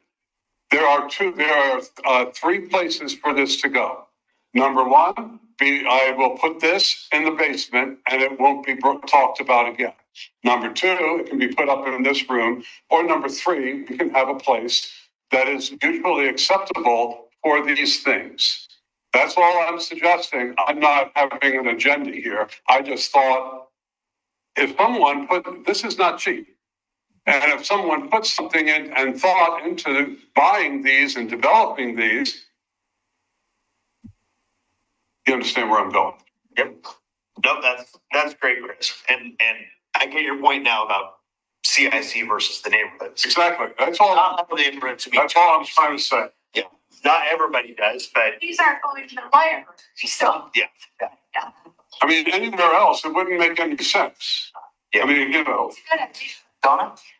Just a comment. I like the idea of hanging them up here. I think it's fantastic. Tim, I didn't even know they existed, but Tim showed me ours. He said, Donna, take one. I bring it here every meeting. And I set up, I turn that table and I set a chair right there and I proudly display it. And people look at it every time. They're always looking at it and reading it. It's heartwarming. imagine if they saw all 12 of them together. Yes. And then we have a unified voice that says, hey, the neighborhood associations are actually cooperating, you know? I like the idea of hanging them up in here. Do we need a motion? And it sounds like we had permission as well, right? Oh, I've talked with, yes, the thing that I would do moving forward would be to contact facilities and it's figuring out logistics from there. But I've talked with the community development director and city recorder team and they're like, if the neighborhood associations, if that's what they want to do is hang them up, then that's something that we would be more than happy to be able to work out. The other thing that I Stop. would emphasize is that how many of you know about, aside from the resolution, but the actual neighborhood agreements that are between the city of Oregon City and each one of the neighborhood associations? Oh, gosh, I used to know that. Yes, I used to. So I haven't noted a little thing about that. So each one of the neighborhood associations, Hazel Grove Westling Farm is in this staff report. Every single other neighborhood association is very similar, if not the exact same language. Within the agreement, there are certain stipulations about what the neighborhood associations need to do to be able to be deemed legitimate neighborhood associations in the eyes of the city, and what the city will do to be able to support those neighborhood associations. One of those, there's a variety of different things. One of the things that I don't believe any of the neighborhood associations are actively doing is within the agreement, it states that the neighborhood associations need to be registered 50C3. They need to be registered nonprofits. So that's something that I just want to bring to light. As a staff member, I haven't been directly told that that is something that the city is actively demanding that each neighborhood association does, but I just wanted to bring that up. That's why I also made sure to include that agreement within the staff report. Just wanted to put that out. Yeah. There are certain responsibilities that go along with that. I'm just referring to being a pastor for 40 years in nonprofit organizations called churches. And a 501c3 is an extremely interesting process to obtain. And then second, has responsibilities associated with it that might not be attractive to everyone. However, the idea is that it's really good because the incentive would be to have a tax deductible contribution from people that you might have as an incentive. But I think it would probably be more complicated than I think that any one of us would want to be able to have for the long run. But I think checking into it, Hannah, is a great idea. And I think that the responsibilities can be laid out. It's just there. I just wanted to make that comment. Thank you, Josh. Tim? Just a little history. I mean, the intent when we did this originally back in the 90s, when we started doing the neighborhood associations, these were hanging in City Hall. And when City Hall moved, they got taken down and moved. So the intent was, when it was developed, was every time a neighborhood was brought on, there was a presentation, this was read and played and was taken out and hung with the rest. And Talking about the City Hall. sorry, Are you talking about small? City Hall down. So yeah, and it was just in the Yeah, so the law. that's where I think they belong personally, because it shows a relationship. I think City Hall should have a wall and have it available for all of these, because I think that shows a commitment, also partnership with its citizens. That's what the intent of it was. So now they're sitting in reporting the neighborhood office, and that's great. If they come up here, that's fine too. I mean, better than sitting in the neighborhood office, unless we could post them in the neighborhood office, which was the intent, but the walls don't allow us to do that. So all these, and I don't remember ever about the 501c3. I think it was all based on, we would use the city's 501c3 originally, and I don't know that ever changed. So I would like to look into that some more, because that was not in the intent of the original agreements when we wrote them. So on the individual MAs. In Portland, we had an umbrella under the ONI, or the Office of Neighborhood Involvement, and they carried the 501c3 status that protected everybody. So we were working under their guidance, just like we do here with the church. And without getting that approved. And I believe that's how it was set up originally by Palmer. But I could be wrong. But we've got money through grants, and we've used the 501c3 with the city. It's never been an issue. Is there a reason why we can't hang them at the City Hall again? Wait, back up there. It'd be great. I think it'd be great if we have a lobby. Why would not do that? Go for it. I think that would just be, I don't know where there would be a space for them. But that's something that the CIC, if there's a designated area that you see fit, then I could bring the same thing of like, hey, talk with staff, talk with our facility teams, is that feasible? That's something that. Maybe we look at the space when we're there next month and see if we can scope out a different and maybe take this for now and just agree to hang them somewhere if we can. That's good. Yep. Everybody agree? Yeah. Okay. Let's move on forward. Spring Forward Community Resource Fair. So that is coming up next month on March 7th from 10 till 2. And we are all signed up for it, but we are going to need some volunteers. So it looks like it has got the volunteer sheet passed around, and sign up to help out. We're going to have a 6-foot table. Sorry, you have to remind me of what you got for us today. There will be a 6-foot table provided, and I'm just going to emphasize this, that applications have not officially been approved or denied. We've gotten a handful of them, but the Citizen Involvement Committee has consistently participated. I don't see a reason why they would not participate in the future, but I just want to say that for other vendors who have not heard back, especially having a specific relationship, there's no reason that the Citizen Involvement Committee would not be approved to participate. But just for timing preferences, making sure that everyone is signed up beforehand and for all schedules.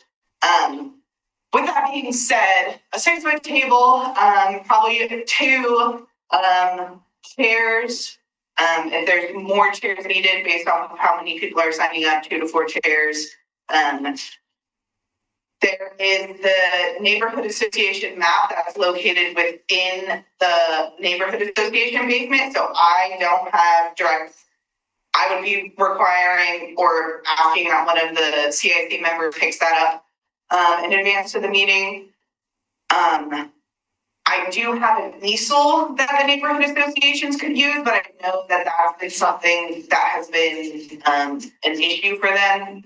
Yeah, at National Night Out, we really worked to use the easel. We ended up just laying the laminated sheet of river out on the table, which worked way better. People could look down and see it, put their gun on, and do all that sort of thing. So that's something to think about.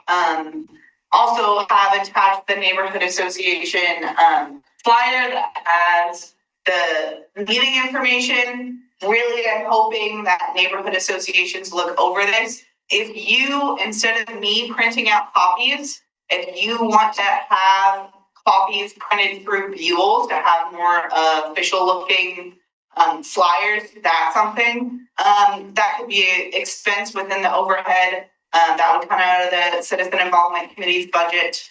That would be more than acceptable. Any other outreach material? This is the only outreach material that exists for all of the neighborhood associations in general, the CIC as a whole. If there's other outreach material that you want to have printed on behalf of the CIC, that's something that can also be organized, just needs to be thought about. And there's also a variety of the CIC banners. And that document, if I recall properly, has like what is neighborhood association and all that stuff. It has this, not what is the neighborhood association. It's just the 2026 schedule and then yeah. Okay. From my knowledge, there isn't any type of documentation that I have come across during my tenure here that has what is the neighborhood association. That's what we're missing. Yeah. Okay. No, we're not part of the home. Yeah, for sure. Okay. Well, I guess we can. Josh? Yeah. I am unsure about being able to sign up for one of these slots. Who would I contact to find out? You want to let Hannah know? Just let Hannah know. Okay. I'll about the slots for the fair. Yeah. Also, I'll contact you. You bet. Can I put your name? What's that? Can I put your name in the question? Yeah. It would probably be the setup. I can be able to do that with a question mark. I can probably do that. Put Mark's name down there for setup and tear down. Thanks. Did you? So okay. Well, thank you everybody for signing up for that. Sorry, I won't be there. But already out of town that weekend. Oh, sure. You won't be there. Okay. A roundtable. Go around. Way around. So, Eddie? Yeah, lately we have our meeting, there's a lady at the church that, they are offering be 2 weeks ready in case of an emergency class. And if you guys want to sign up, you can. There's like a little code thing. So it's gonna be on 2 different Saturdays.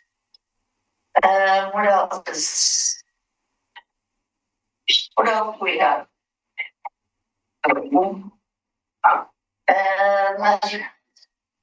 We had the homeless coalition that came back and talked to us about the caring place and where they're moving forward.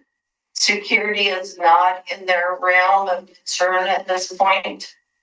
And then Commissioner Smith was there, and we had for the first time a business come and talk to us that's in our neighborhood. It was Olive and Shay, and they're by the Fred Meyer's store. So we're trying to incorporate a business into our neighborhoods too. They brought little sample soaps, they make everything here in Oregon City. Starbucks and that. I know the store, but So it's great for the experience. Would I miss anything? No, yeah, we're trying to get a local business, at every general meeting to come out and do what they did, just to sort of put a face to the name. That's a great idea. So it's a business that's in our neighborhood.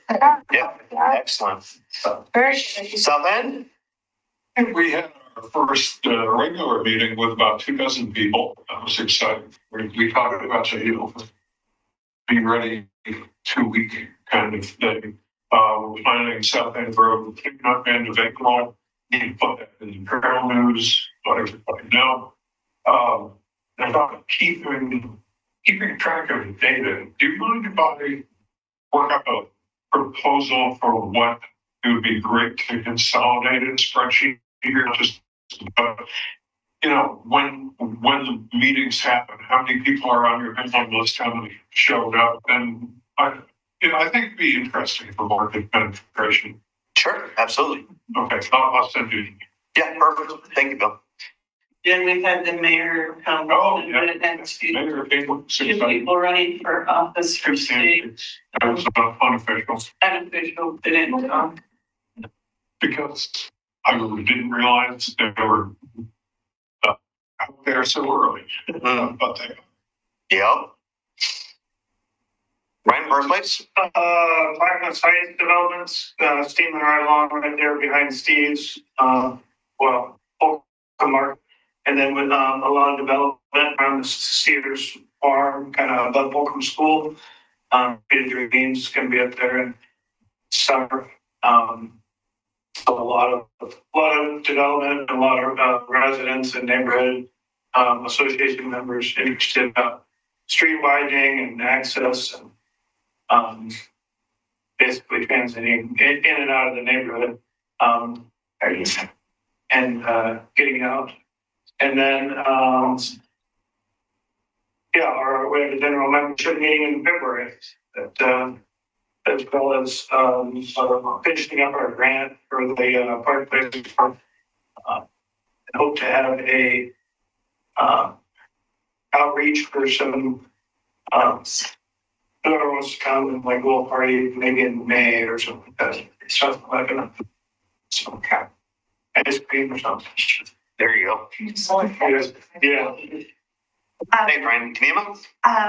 We are looking forward to our meeting on the 19th of February, right? And we'll also probably be judging the postcard or lack of it or change the membership, how that goes.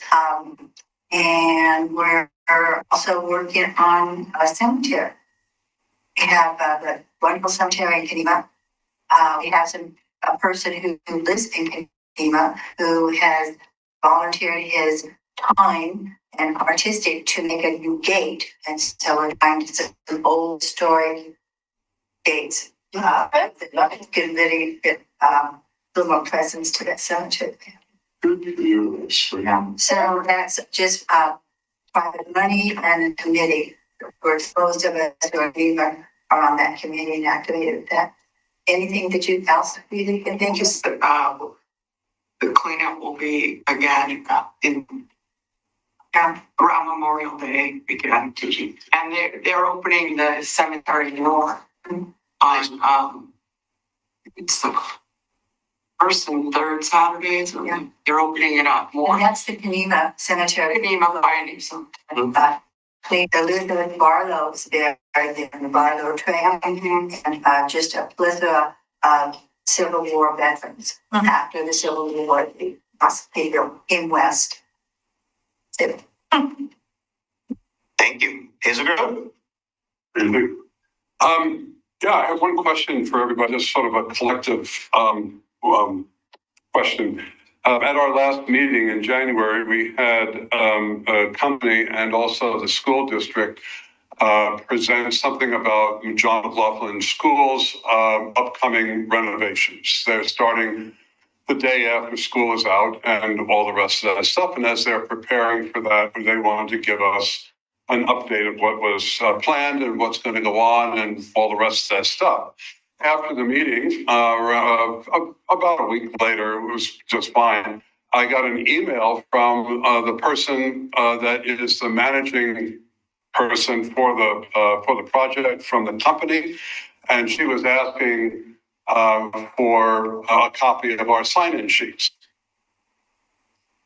Something that you've given before? Yes. Yes. What information did you have on there? Sign-in sheets?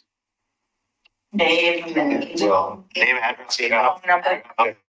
you have to assign it, you have to have something that shows we're there. They have to submit that to the city. So you have to copy your agenda with them on it. And then you also have to have the sign-in sheet of who was there. Yeah, and what was on the, that's fine. That's all been taken care of in that way, the first part. The second part about the sign-in sheets, what data are you asking at the meeting? We asked for the name, Ours is name, address. email, phone number, but when we can't for that to people, we usually tell the other person they have the name. They get all that. Okay, so you pulled it over to have a name. Does anybody submit the telephone and email? We do. I did send it. I was uncomfortable as you were, but I made a few phone calls and was told this is what we do. So I had an email exchange with the woman. She's really great. She's, I mean, there's no problem. Okay, it's not a problem. It's just me getting more comfortable because I have made a commitment to the Name Association not to share that information. Right. Years ago. And so what I did is that I typed out the names and the address. I don't think that's a problem because you have to do something about substantiating that these people are from Oregon City. And so we had that, and we had the list of the people, and she said that should suffice, along with the minutes that says, "Hey, I showed up." And those are the two things that you're, basically saying. It's that. But I was uncomfortable. I just wanted to see what the collective wisdom and experience has been, and so it's a mixed stuff. But we'll talk about it as a neighborhood association for future references about how to be able to do that. And I just want anything else that you have to offer? Yeah, in Cropfield, we always got the email address and phone number, and I became the main chair of that thing, and then COVID hit. I went through all the old things, tried to get all the email addresses, and I tried to get online meetings with it, and wasn't greatly successful. But that the one time it was really critical. They sent information out to people who are trying to have meetings online and how to get on to the meeting. And hopefully we won't have a situation ever again. It was a tough time to kind of get people together still. In Parklands, we have endless development, lots of land for development, so they're always coming to us. And we just have it out there, and sometimes people will just write just the street that they live on, sometimes they won't put their phone number or whatever. So we just turn in the whole thing. It's a matter of... I had one with a telephone number and no name or email or address. And you sit there and go, okay, thank you so much. Appreciate that. But the idea is that and what they're going to give and all the rest. And I just know that when we get done with that, I take apart that list and send all the updated Hannah so that our list can be the best that it can be when she sends out emails for us. So it's a really good system. It's just that I was uncomfortable with that. Thank you for sharing. I don't want to take up more time. Thanks, Chris. McLaughlin. So we had last meeting, full house, Seth Henderson with the courthouse development, did a really good presentation, won over quite a few people on it. Surprised. We also had the county housing folks there, talking about some facilities we have in the neighborhood that we're having some issues with, and I think we've gotten a lot of that resolved. We voted for our officers, and Amy chose, thank you, to be the vice chair this year. So, great. So, we also are currently rewriting our bylaws. We have some committee that's doing that and changing some things that we need to get changed. And we also wrote an addendum with a financial policy that we now have. So it's who can spend what, how much can you spend, etc. So that's a document that we just finished that through the steering committee this week, Thursday, get that approved, hopefully, and then go to the general membership and get that approved there as well. Let's see. Anything else? Yes, please. Go. So, an idea, now that we don't have postcards and what's the phrase you keep using? Marketing. Well, that's the easy one. Market or something else. Market penetration. I mean, it's one that never occurred to me before. So we are losing that. That's just a fact. And you know, blessed are the new and people. But Trails End, it's Trail News. Trails End News. Trails News. Trail News. Okay. So, but I don't believe that posting that information on the back is going to be useful. I don't think it's going to attract anybody. I think people are going to see it as nothing new. They want to read for the new, and then, oh, that's that stuff. And then, wait, the solution for that, in my opinion, would be for us to make an agreement with the Trails End News people. To rethink that. You may rethink that vice chair thing. Oh. You take that back.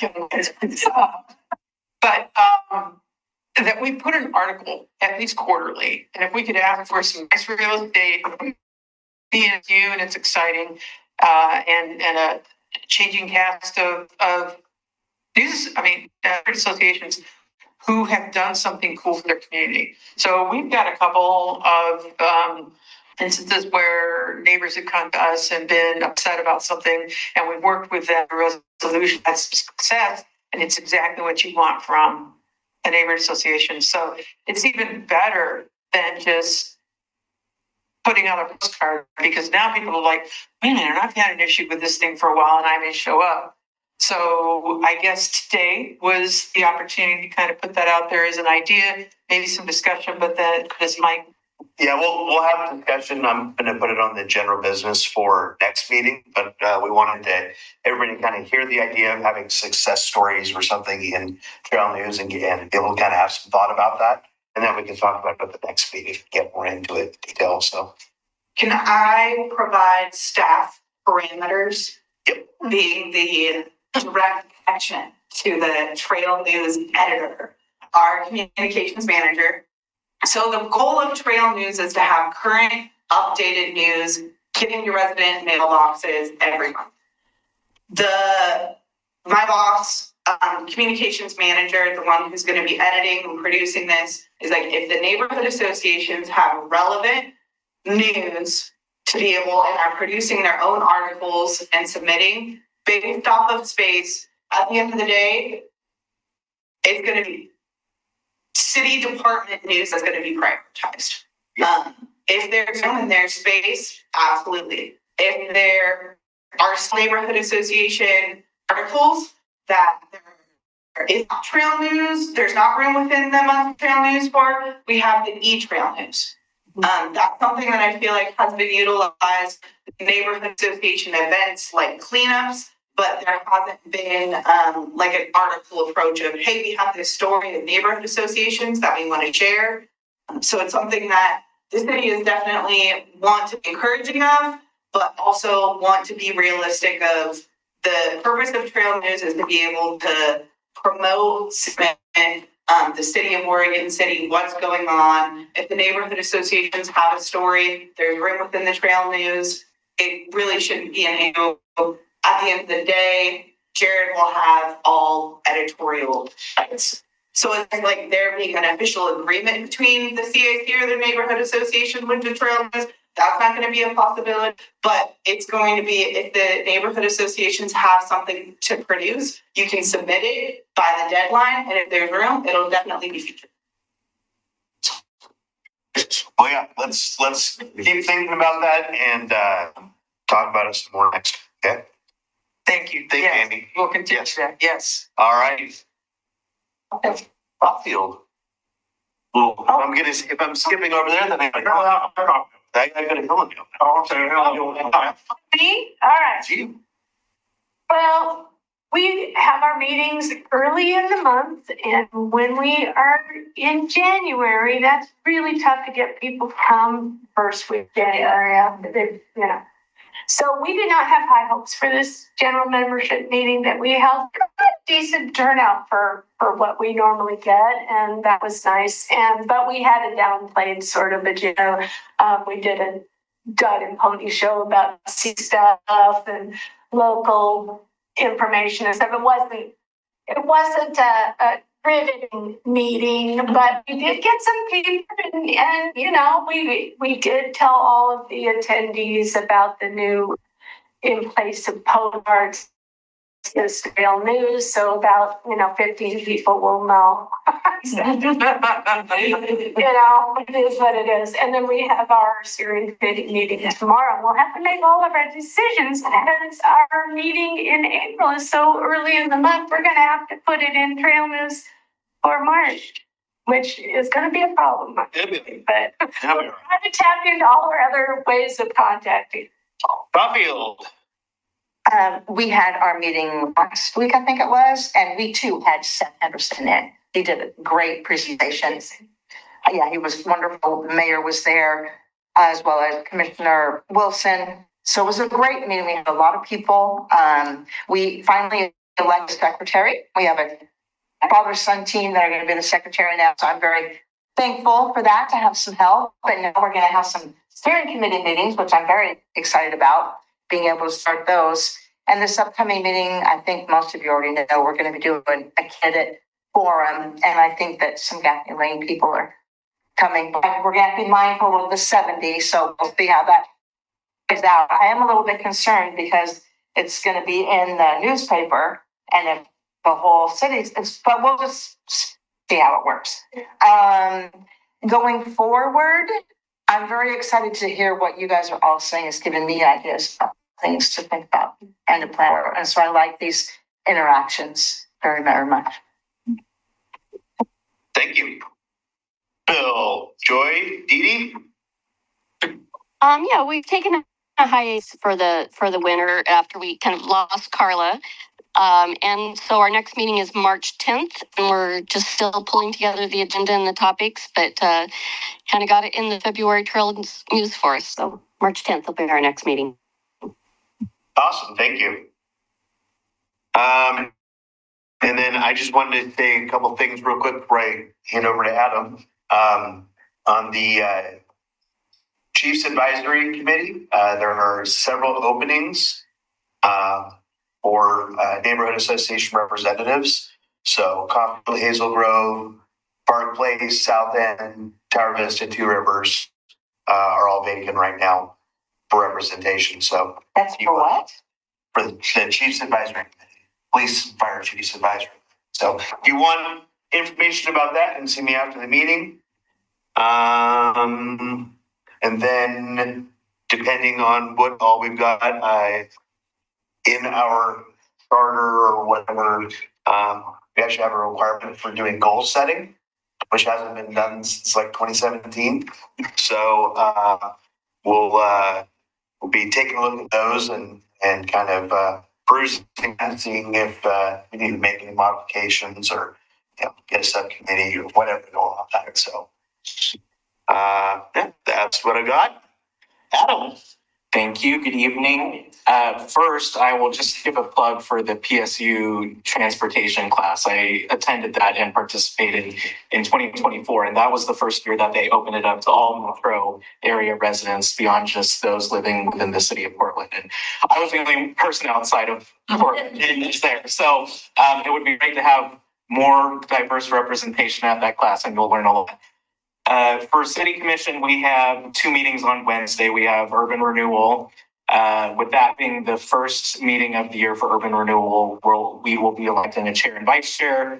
Then we will be going over our annual fiscal audit. They all passed with flying colors. Same thing for the city's financial audit, which will be gone over in the regular City Commission meeting. And the only highlight I would highlight for you is that we're going to be talking about the downtown quiet zone at Urban Renewal. For those of you who don't know, this is a project that's been in the works for a while, and we're basically trying to install and construct pedestrian improvements along the railroad that would allow us to not require the train horns to go off 3 times, and that would help facilitate more economic development along Main Street, if those regulations, or if those regulations were to be lifted due to the upgraded safety. So we are going to be talking about some easements and how we can help facilitate the needed land for the construction and development of that project at Urban Renewal. And then at the city, like I said, we will also be going over the audit, and there isn't much else on that agenda that I think would be of interest. But as always, please feel free to tune in. Thank you, sir. All right, I think that tops us off, concludes us. Any other last comments, questions, concerns? Thank you, you've done a marvelous job. Thank you so much. Maybe